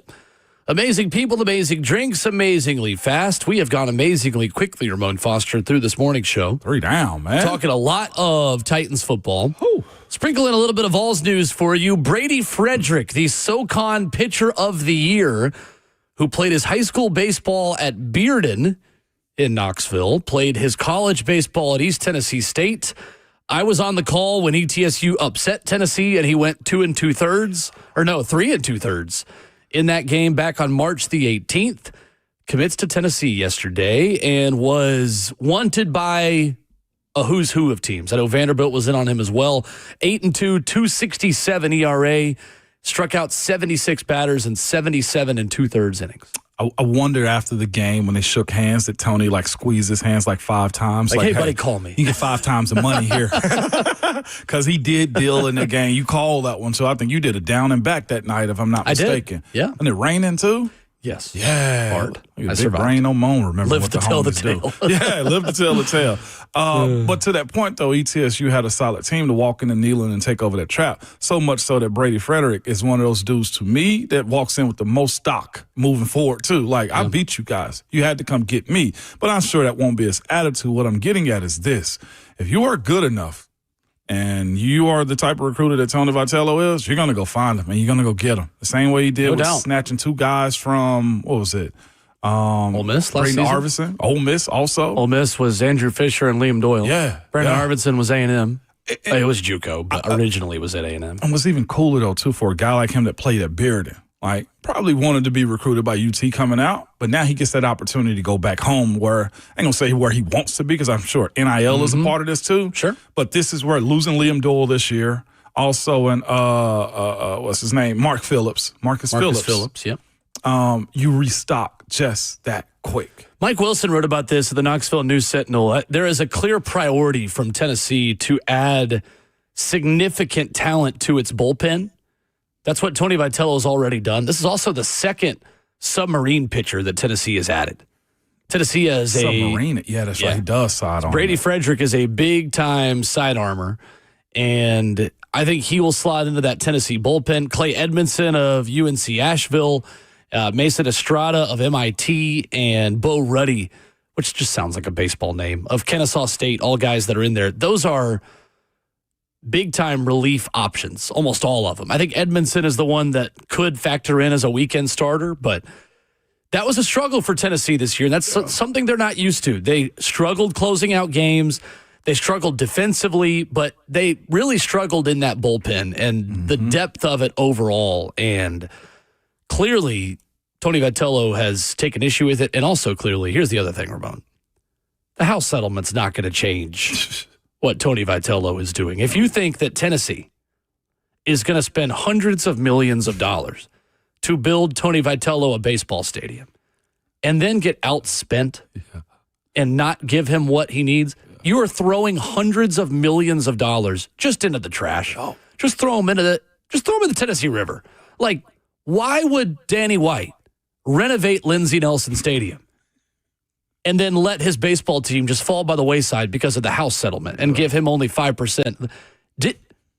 Will go off, there man. are some very dense people trying to make that argument. And it's one thing if you're just a rival fan and you hate Tennessee, that's fine. I have no issue with that. But people that really talk about this sport, I'm worried for Tennessee. Why? Right. Why would that is a waste of hundreds of millions of dollars. So there's my soapbox for but that's also too to your point about selling out and buying into what your progress is.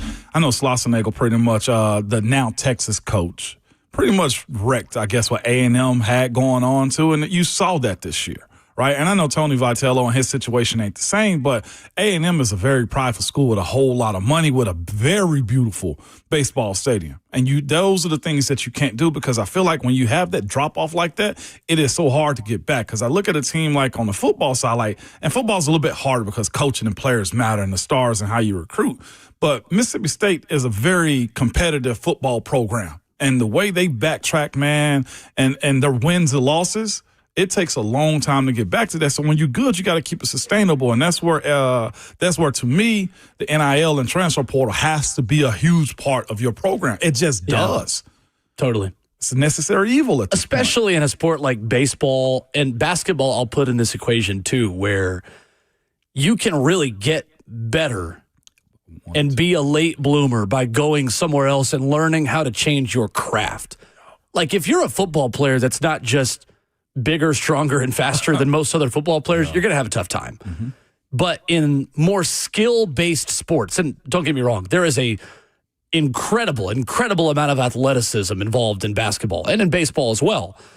But with the skill and technique of, well, can I change your shot motion to where now you went somewhere and you grinded in a G5 or in a JUCO program and learned, hey, I'm a better three-point shooter now because I worked with this coach. And I got a lot of reps. Exactly. That's different than having to add 40, 50, 60 pounds to change your ability as a football player. It's why star ratings don't matter as much in other sports as they do in football. I mean, on the basketball side, to your point, to back you up, Chaz Lanier. Yeah. Chaz Lanier is the perfect example. Dalton Connect is the perfect example. Just those two right 100%. there. You know what I'm saying? So, 100%. yeah, you're right. Go to a small, get your reps up, and then we'll come see you in a couple years. So Tennessee certainly is aiming high in the transfer portal. They had Henry Wood, the Virginia guy in town, who is the top guy in the on-3 transfer portal. If there is a positive out of Tennessee's season ending before Omaha, it is that they are avoiding the pitfall of what Josh Heupel had in being in the playoff while you were trying to recruit the portal. And teams like Auburn and LSU and Ole Miss got a leg up on you in the portal recruiting process because they weren't prepping for Ohio State. Yeah. Tennessee's not prepping for Arkansas or LSU in the College World Series, and they've hosted, I think, 4 guys just this week, including a couple of infielders and a guy from Cal who hit 360 last year for the ACC Power Cal Golden Bears. At 342 for the ACC's Cal. So, anyway. But aren't they on the Pacific side? They are. The ACC, the All-Coast Conference. We'll talk more about that with Brent Hubbs, of course, tomorrow at 7:20. 615-737-1045. We will hear from Titans coordinators coming up in the next hour. Start with Denard Wilson talking about throwing guys straight into the fire, a quote that I loved yesterday that you'll hear next.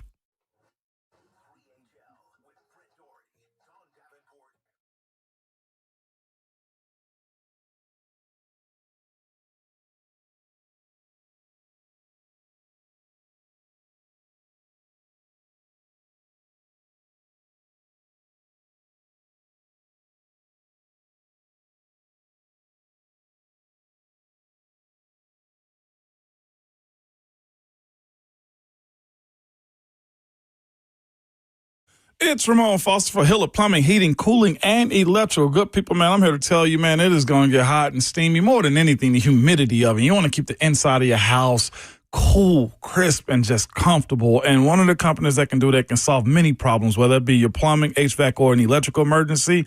That's Hiller, okay? And here's the other part of it too. Most times you don't know what it'll cost or if it'll get fixed right, or if somebody's just trying to sell you something that you don't need. But with Hiller, their experts are going to solve your problems quickly, and the price that you're told is always going to be the price that you always pay. There are no hidden fees or surprises when you get your bill. They've been here in the business for over 35 years and are family-owned and operated, and just simply you can trust them, man. Best part about it, you know how it is when you have somebody come out to your house, you got to wait around all day. Not the case with Hiller. They will send you a photo of the tech and a link to the track to track them in real time so you don't waste time waiting around. And their motto is, happy you'll build, the service is free. And they absolutely mean that. Whatever's going on, if they don't fix it right the first time, they will get you right, and the service will be free behind it. But I'm here to tell you, to book with them or learn more, simply visit happyhiller.com.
It is 9:03. Good morning from the 104.5 The Zone studios. I'm Justin Hawkins. Day 2 of mandatory minicamp yesterday for the Titans, and I'm bringing you the best sounds of the day. Defensive coordinator Gunnar Wilson spoke to the media about how happy he is that the Titans signed defensive lineman Draymond Jones in free agency. Let me tell you something. Put a smile on my face because we got Draymond Jones. All right. Ultimately, like when you around Draymond, it's just not about the talent. Man, he's a great teammate. I think that Draymond can do numerous things. First of all, he's a bully off the edge. He can win his one-on-one matchup. He's a guy that can reduce and go play a 3 technique if we need him. Okay, so, Dre can do multiple things. Day 3 of minicamp today, and head coach Brian Callahan will be speaking to the media ahead of practice at 10 a.m. and followed by select positional coaches at 10:15. Of course, you can hear those pressers right here on 104.5 The Zone, the Buck Rising Show. In other NFL news this morning, per Adam Schefter, Cincinnati Bengals rookie Shamar Stewart has left mandatory minicamp. Stewart has been attending team activities, but without a signed contract and the Bengals asking for certain causes, he has stepped away. And tonight, Game 4 of the Stanley Cup Final in Sunrise, Florida, as the Florida Panthers hold a 2-1 series lead over the Edmonton Oilers. The Panthers are the favorite tonight at -150, and the over-under goal total is set at 6.5 once again. Puck drop tonight at 7 p.m. on TNT. For all your foundation repair and waterproofing needs, you've got to go to USSTN.com. Breaking news at once on your home for the Titans and Vols. This is 104.5 The Zone.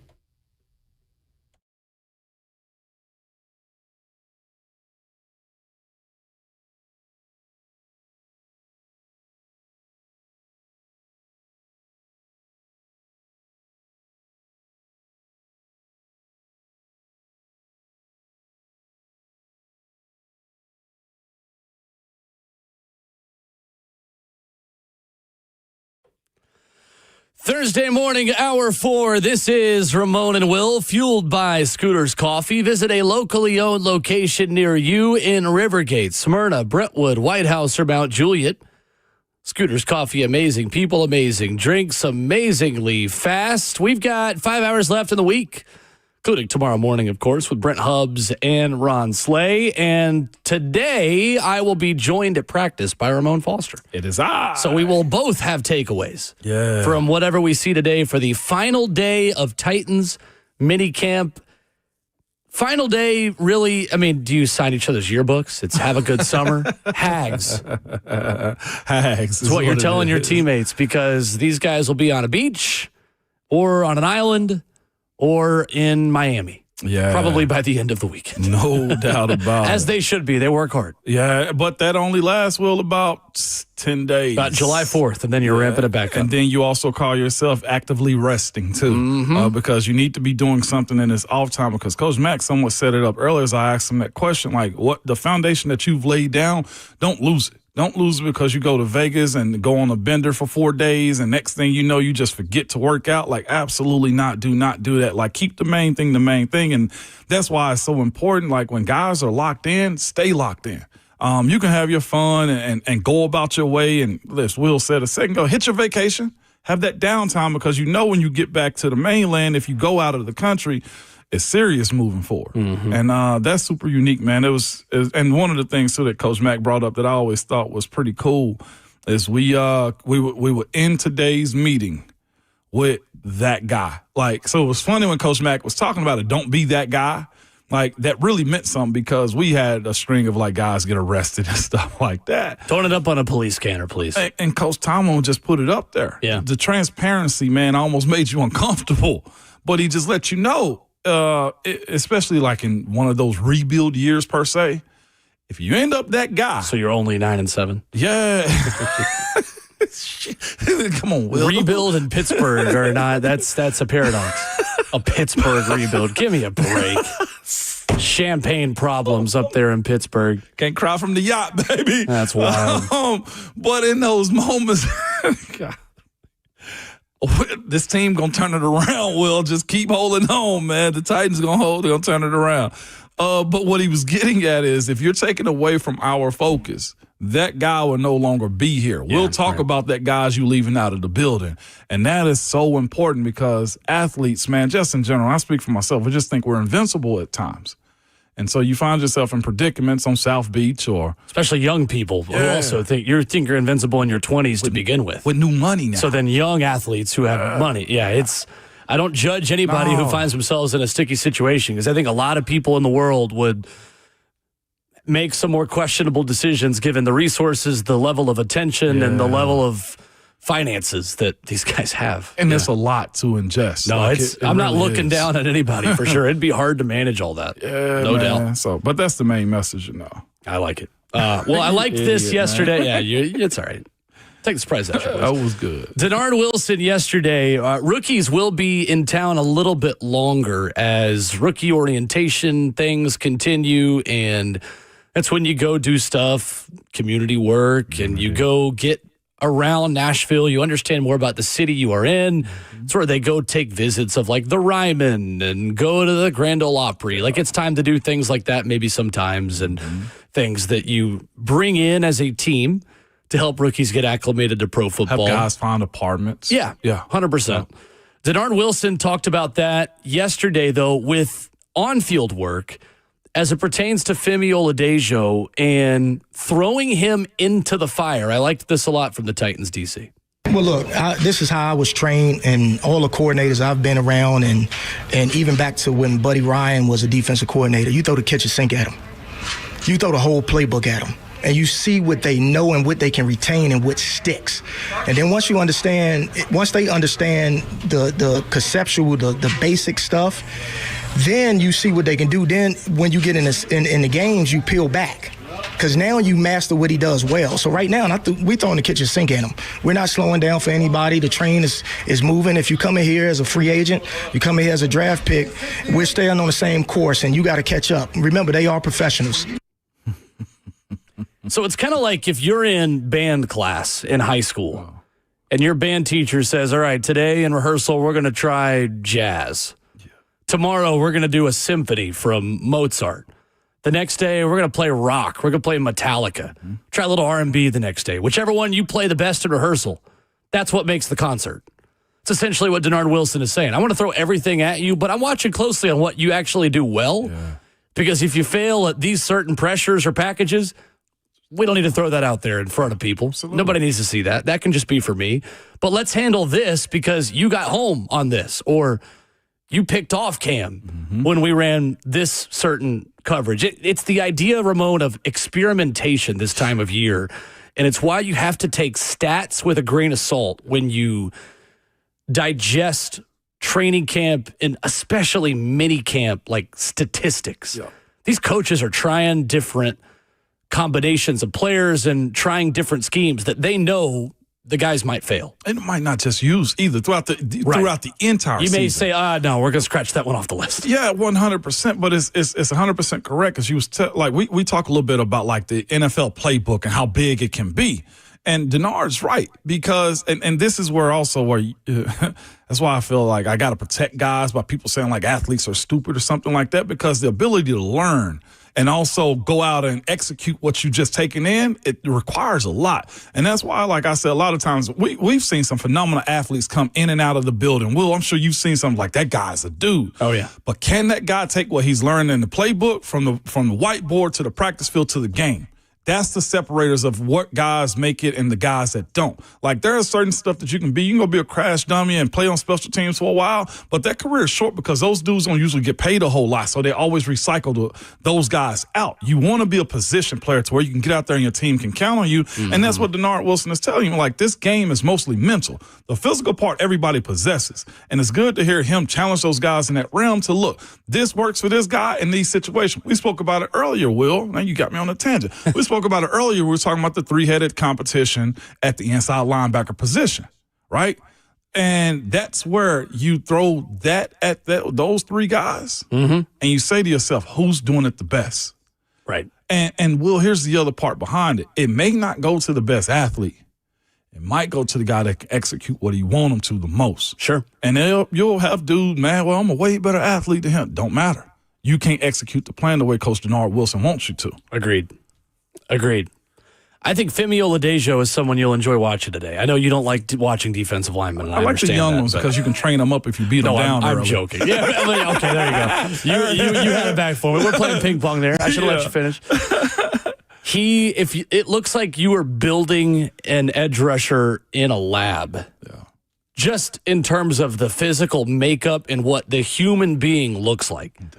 He looks like an action figure. Yeah. Truly. Femi Oladejo looks like if you built an edge rusher. It's crazy to me. Well, I'll say this. Let's pull back just a little bit on that one, because if we see him and he looks like he's Tarzan, but we don't see Tarzan. You see Jane? Yeah. On the field, I want to pull. I'm with you. I know what you mean. Again, I just want to give the facts of what I see, and you take it for what it's worth. And it might not mean that in 2025 he's got 10 sacks, but he looks the part at the very least. There's no doubt. That's also true, though, too. Like, that's what they went out and recruited and drafted. Exactly. It's a guy that fits that mold. And I joke a little bit when I was messing with Bert on the other side, and I'm reeling off guys that have been edge rushers for the Steelers and stuff like that. He's like, y'all just continue to find another one, then another one, then another one. His team does, too, is what he won't admit. Exactly. But to your point, though, about Femi Oladejo is this. They got a guy that they've drafted that looked like what they want the future to be. And all they'll do from there is what I always say, like good teams that have stability and consistency of a roster, when they finally find that consistency and just good play out of them, they continue to find another one just like them. Players at those positions start to look the same over time. There we go. Yeah. That's what they're trying to build here. Yep, 100%. 615-737-1045 is our number. Nick Holt says that he wants his offense to earn an edge. Cam Ward is on the front end of that as he continued to trash talk with Jeffrey Simmons yesterday. We'll play that audio. Plus, I think, Ramon, there is one offensive player we've not spoken about who yesterday proved to me that he deserves a little bit of flowers and conversation. We'll talk about that next.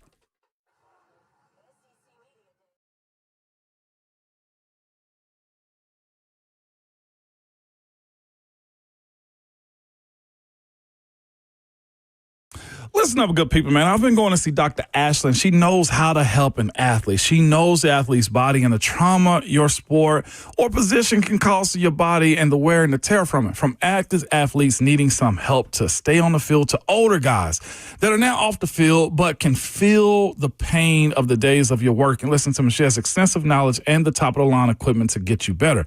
Ladies, did not forget about y'all either. From your hips and back to nerve damage from carrying kids around or just carrying the family, to be quite honest with you. Let her help you get back to better also and stronger and healthier. The Wellness Institute of Nashville is one of the few that have a female doctor that can help be an advocate for you. You know what I mean? That pain down your back that you don't complain about, or that bulging disc or sciatic nerve pain that you have. These are the things they can help you with so you don't have any more weakness, sleepless nights, and just say goodbye to those things is what I'm telling you, man. Right now they're offering a big 47 deal for Dr. Mitchell and Dr. Ashley where you can get back to having no knee pain and back pain. They are good and have some of the best equipment around to help you with it. So go ahead and start your pain-free life, and it is possible by reaching out to the Wellness Institute of Nashville. You can call them at 615-246-5009 or go to painisbad.com.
Ramon and Will is fueled by Scooter's Coffee on 104.5 The Zone. Ramon Foster, Will Bowling. Where do you want to know about Titans minicamp? It's your last chance here to get ready for a Titans minicamp practice before summer break. Just call us. See if we can get an answer for you. 615-737-1045. Hearing this song makes me think of the fact that the Stanley Cup final in Nashville ended 8 years ago yesterday. Yeah. 8 years ago yesterday, Colton Sisson scored and was not given credit for it properly. So, well, I know. No, that's my exact thought process. We're going to have to start letting certain things go. No, I won't. So I won't. This is how I'm not going to do it. We don't let history repeat itself. There's been more failures in the history of Nashville sports than there has been success stories, and this is definitely easy. Wow. If I could hit the button. Whoa, hey, whoa, I'm having a nice time. Yeah, Jayhawk, add to it, baby. Same foot, same shoulder. Will is like, Will, match this then. Why do you think I'm so loyal? Hey, but here's the thing, though, too. He's stupid. It's hard to in a lot of ways. But Peyton, thanks the sports teams I've grown up with. That's why I'm so loyal. Here's the other thing, though, too. That's right. There it is. Shout out to Peyton. But like most fan bases go through this. Nobody's ever hit the ground running because I've heard, notoriously time and time again, like Steelers were trash. The Las Vegas Golden Knights were in the Stanley Cup final in year one? And this is why you don't have to. They hit the ground running. We didn't.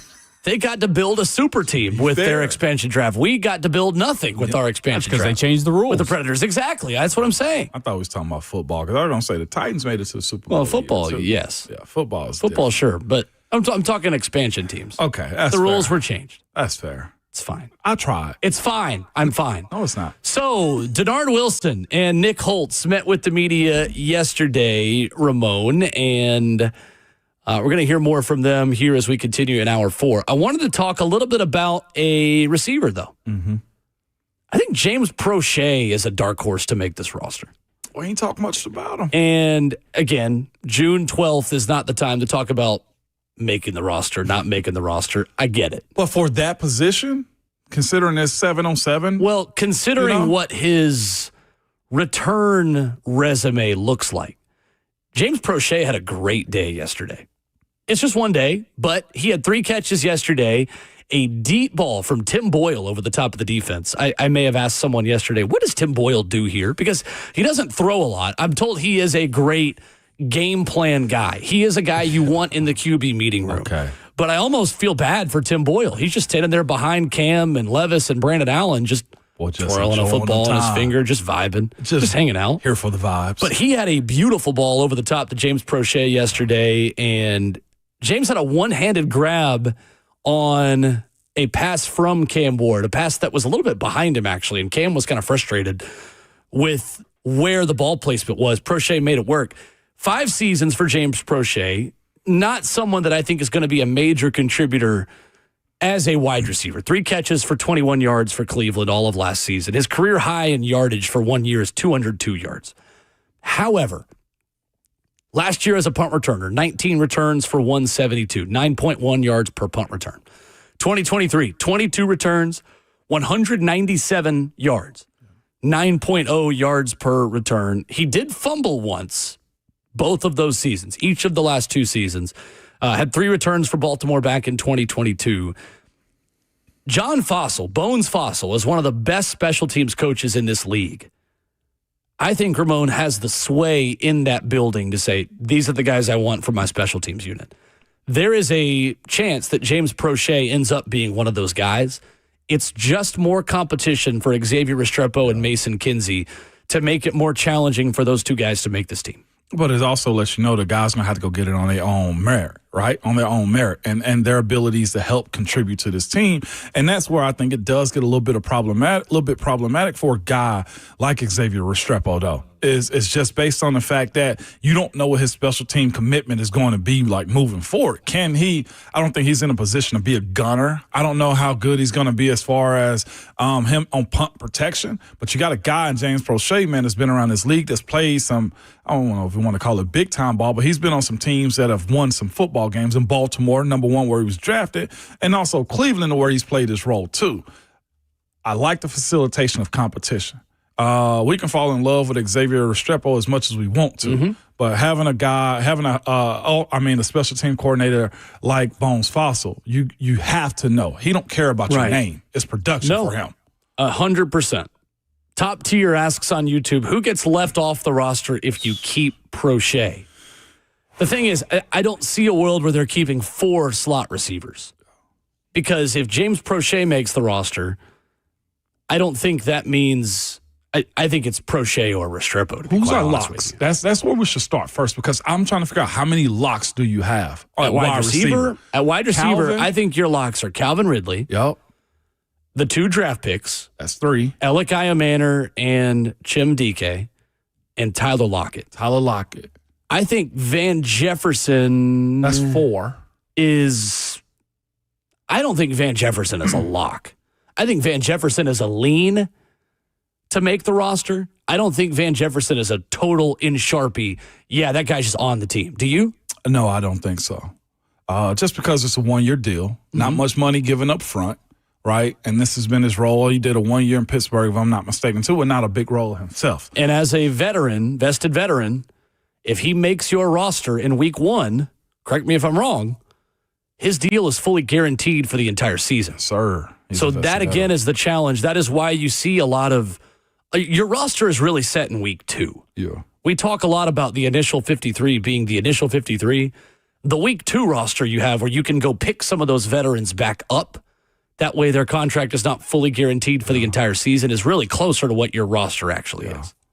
Yeah. Doug asked a question, why hasn't Jefferson produced since 2021? I think quarterback play. He didn't have good play in Pittsburgh last year, too. Somewhat fell down the pecking order, too, I feel like, as far as, like, what are you as a wide receiver? And then also you got to ask the question, what is his ability to get off the line of scrimmage? But looking back at those numbers, though, you got 4 locks essentially on this team. Prochet has a strong chance of getting that if he's also a gunner, can play on kickoff coverage, too. He's got to keep producing on offense 100%. As well. He's got to be a backup slot option for DK and Lockett. I'd like to think Bryce Oliver's in this conversation. I'd like to think so. Because of Callahan and his praise of him. And the special teams part of it. That is where Bones Fossil comes into the equation as well. And to be fair to Bryce Oliver, that's a backup for Calvin Ridley. He's an outside wide receiver. Exactly. So it's tricky because Bryce Oliver isn't even really competing with Xavier Restrepo to make the roster. No, he's more competing with Van Jefferson and Traylon Burks to make the roster.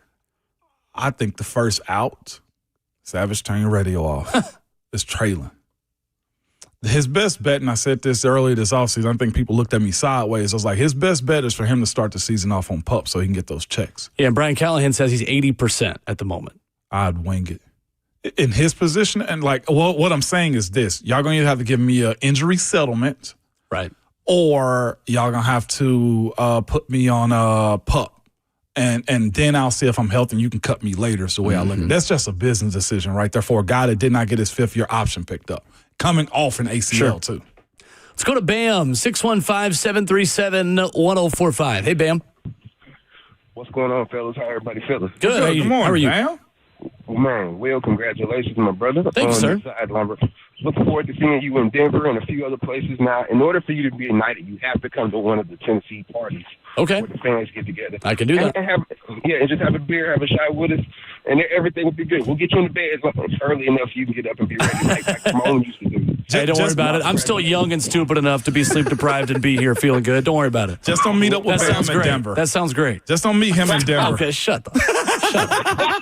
Ramon, you crazy. That's the best place to meet me at, man. Hey, there is You know me. There is Vegas. Yeah, that's the best place. Come on, man. I don't think you have to worry about that with me. No, go ahead. No, but you know what? Honestly, I feel like this is a good problem to have with all these receivers. It's a good problem that we haven't necessarily had. Sure. Again, I'm with you, Ramon. I think Traylon is absolutely done here. I think the experiment's over.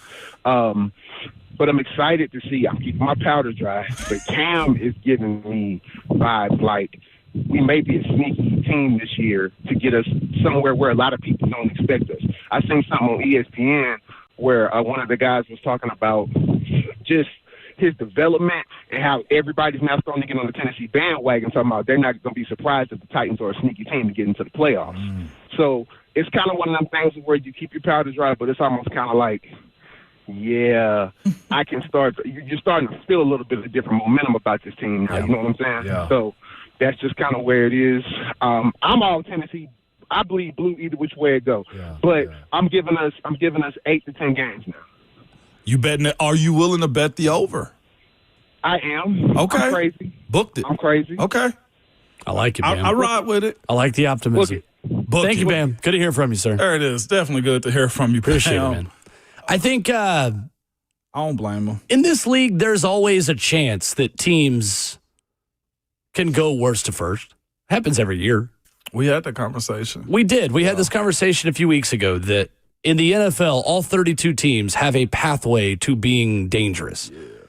It might be a pretty narrow pathway. You might be walking one of those little trails on the side of the Grand Canyon where one gust of wind and you may fall down and tumble down the hill. I felt that. But you can still walk that pathway. It's just going to have to be a lot of one-score game wins. It's going to have to be a really good bill of health. It's going to have to be someone else in the division being a disappointment. It might have to be Houston dropping some games they're not supposed to. It's taking advantage of your fourth-place schedule. It's some quarterbacks not being available that are on your schedule. Like, there is a pathway to being pretty good, but I'm not going to predict it. But in this league, there's always a pathway to be good. The NFL's built for parity like that. There's nothing wrong with getting a little help either, right? Like, that's the other part of having some fortune is, look, we did everything that we needed to do right.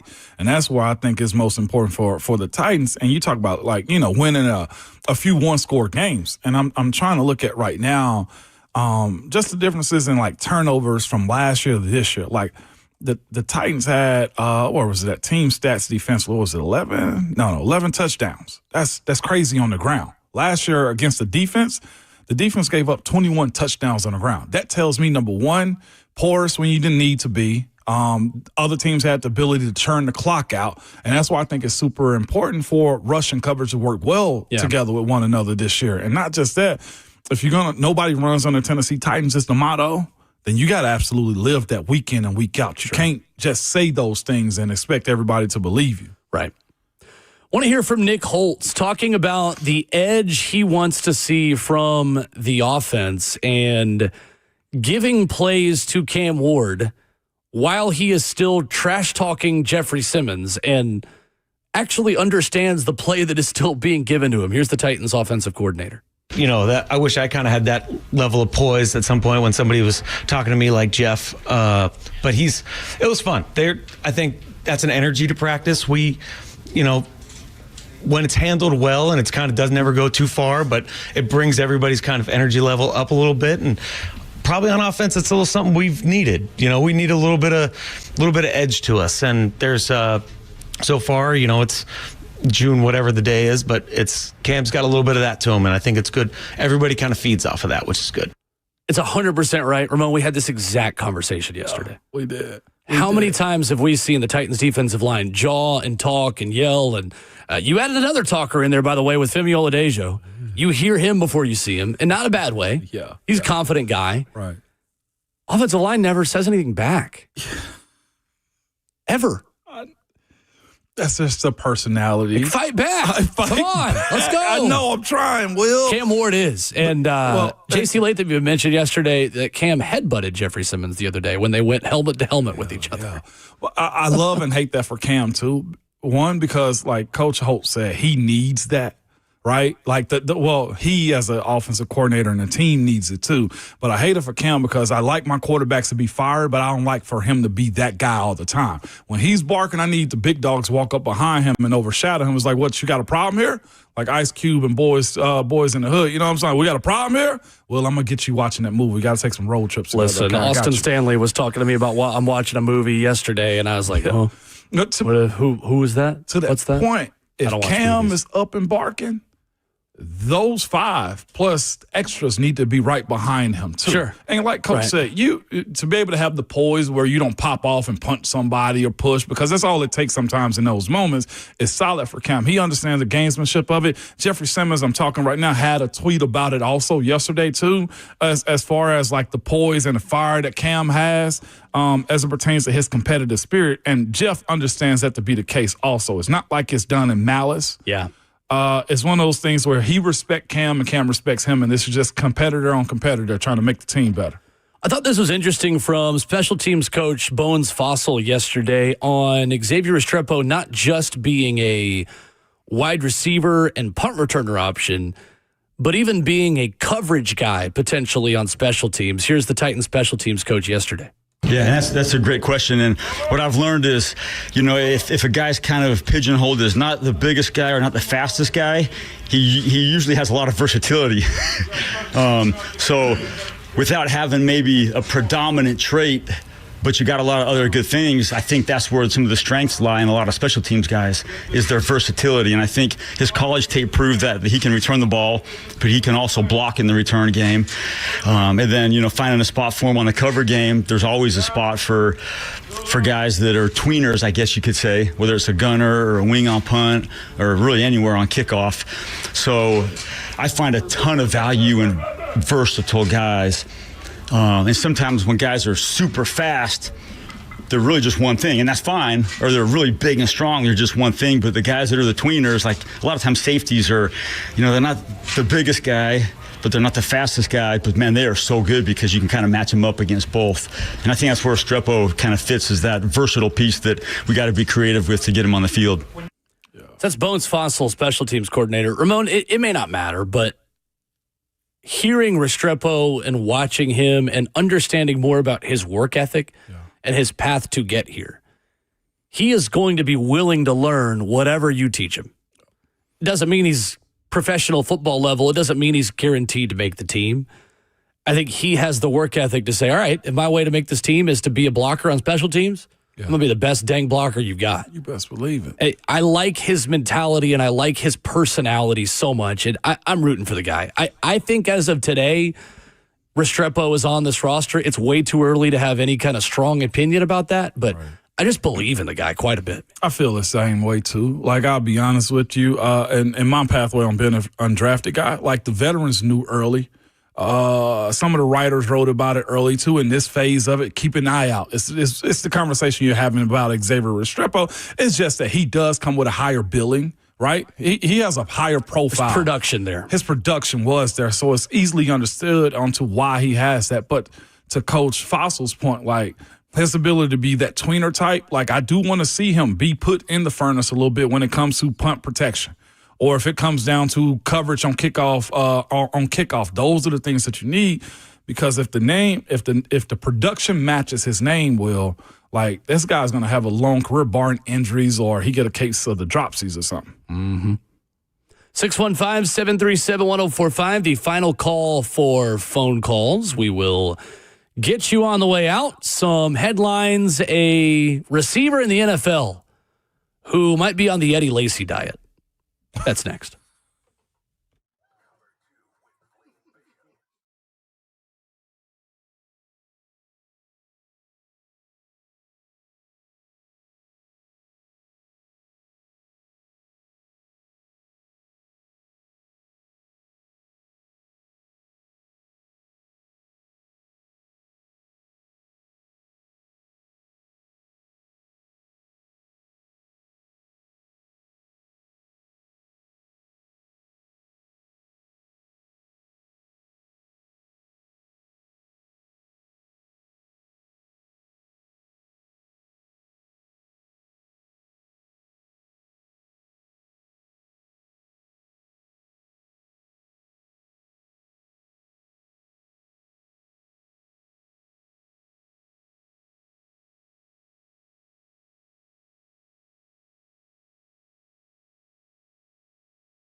Wrapping up the show on Ramon and Will, 104.5 The Zone, fueled by Scooter's Coffee. Lucas and Bert on deck. Arden Key on the program today. Hey, high key, low key coming in. Buck Rising, that's right. Buck will be calling in live at noon with the Lucas and Bert show coming up shortly. So this video of Deebo Samuel that is circulating, he looks big. Yeah. He looks like he's either in the James Harden diet or the Eddie Lacy diet. Yeah. Am I overreacting? Has he always looked like this and it's just different in practice uniform? Like he looks large. Yeah. In the lowers.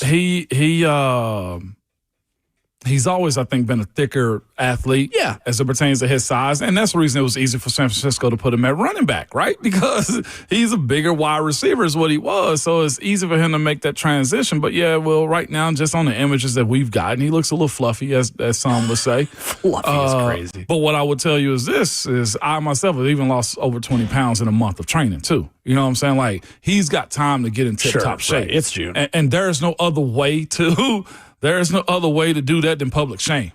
You know what I'm saying? Like, and he's getting a good bit of that right now. I just retweeted it from the Ramon and Will account, at Ramon and Will, where you can follow the show, at Ramon Foster for Ramon, and at Will_Bowling, spelled like the arena, even though there's no relation, despite what people think on Twitter. Spelled like the arena, not the sport. It's funny to me. One guy on Twitter says, Deebo Samuel is a Popeye's biscuit away from being a tight end. See what's wrong? The internet is so quick with it, man. Yeah, they are so quick with it. But his issue is this though too. Like San Francisco, I think probably has certain parameters on them as it pertains to like weight clauses and stuff and everything. Right. And that trade, there is no telling. And the fact that he's back on the East Coast, close to home and everything, like that does matter. Crab cakes are good, man. No, straight up out of South Carolina. I mean, he might be out here like I Low country boils. Yeah, you know what I'm saying? Like that too. That's why like Zion Williamson is in the position that he's in New Orleans. You know what I'm saying? Or was, because I think he's dropped a good bit of that weight. But with that being said, he's got about a month and a half to get that off. I just think of the Stephen A. Smith clip. Remember when he was talking about Zion? Sources told me he would eat the table. Stephen just dead serious. Would eat the table. Or his Jamarcus Russell rant back in the day. Yeah. He was in his bag on that one too. Yeah. When he called Jamarcus Russell Jabba the Hutt. Jabba the Hutt. It's crazy. Oh my, and he was right. He ended up being right. He proved that one right. He ended up being right. Popeye's biscuit away from being a tight end is crazy. Yeah, that's some nasty work right there, man. George Kittle did respond to one video about it on Twitter, who is a tight end, and said it's called group install when players jog through plays, knock it off. Saying if he's like running slowly, like I don't think it's him running slowly that people are talking about. I think they're talking about how big he looks as he's running. If I guarantee if his weight is an issue right now, you want to know how Deebo Samuel's going to end up coming back to training camp for Washington? Probably in spandex and no shirt. Yeah, or sweatpants. Yeah, or the opposite. Or the opposite. Sweatpants and a hoodie. That was always how I knew one of our sprinters in college was cutting or trying to lose a little bit of weight. Yeah, was common. You would have guys wanting to work up a sweat, doing the same amount of work as they normally would, with a hoodie and sweatpants on. You best lose it. Cutting. It's the way you do it. Lose all that. That's a lot of sweat. That's a lot of sweat, and you better be replacing it with water. I was sweating so much yesterday at practice. I'm looking at Nick Holtz wearing a long sleeve T-shirt. Like, how do y'all do Because coaches are crazy. All right? Don't think twice about guys, how cold is the film room? Well, that is pretty cold too. But those coaches also trying to find ways, most times to cut too, because they don't have those opportunities to work out. When they're done, they go straight to film, grab lunch, you're eating there, then they're snacking in their team position rooms. Like, there's a lot of eating that goes on in NFL worlds. Like I've told you before, like we live in excess. Yeah. I was walking around my house the other day and kids were like, look at this, excess, excess. And I'm just like, you don't say that when Amazon shows up. Oh, my goodness. But Deebo will be fine, though. What's crazy, Jael bring that up in the chat. He's doing nothing but help out Terry McLaurin contract situation. Yeah. Terry who's not there. For mandatory minicamp. And that's So strategic, too, with them missing the one time of the year where it don't cost you a whole lot of money. It was wild for me to learn this week that people actually thought I was serious when I jokingly said I was related to the bowling of Thompson Bowling Arena. No way. That is a joke. I'm not actually related. No way. Nobody to believes that. to the legendary Ed Bowling, University of Tennessee. Don't do that, man. That's just how I say how to spell my name. Like, we got to... At least they're not calling you boiling. Look, I respect the level of hating that someone can hate me so much. Just start making up facts of why I am where I am in this world. That's impressive. I respect that level of hating. Oh, by the way, you never met me, but I respect that. Can't let you off this show without this nugget. What's that? NBA. Yeah, I watched the game last night. Thank you. Clap it up. Clap it up. Clap it up. I texted my buddies and was like, all right, I'm going to watch some NBA basketball today, boys and girls. Let's see what we got here. And Tyrese Halliburton, Pacers got the job done. 2-1 series. Big one coming up, tomorrow night? Yeah. Game 4 is the swing game. Oh, is it tomorrow night? I don't know. Okay. I thought it was 3 days. 3 days. I've never rest. pretended to be an expert about this. No, it's not. Yeah, you got to take that one. No, You was just bragging about it. But legitimately, they playing ball. That's a fun game to watch, It was fun. Tyrese Halliburton is playing well. Matherin last night. Clutch. Money in the second half. I'm talking about just dealing, man. Benedict Matherin also. Matherin. Yeah. Matherin's another one of those guys. Was in his bag. In his bag, too. Obi Toppin. Like, all these guys are playing their role. And what I do love is this. Doris Burke is calling out the referees. That's a weak foul. I love that. Should not be called right there. Sorry, Shea Gilgeous-Alexander. You can't flop your way to every single win. No. And they were starting to side with SGA. Yeah. And they cut it off. Yep. So anyway, game 4 coming up. Gonna be spicy. It will be spicy. Back at it tomorrow morning. Ramon and I will both have observations from the practice field today. And Lucas and Bert have you covered coming up next. Again. No, say that happily. No, I'm talking Again. about, I said in the sense of like Buck on unemployment out here. He part-time now. He'll be on the show at noon. Dang. Either way, good people, your Twitter fingers and your mic is always high.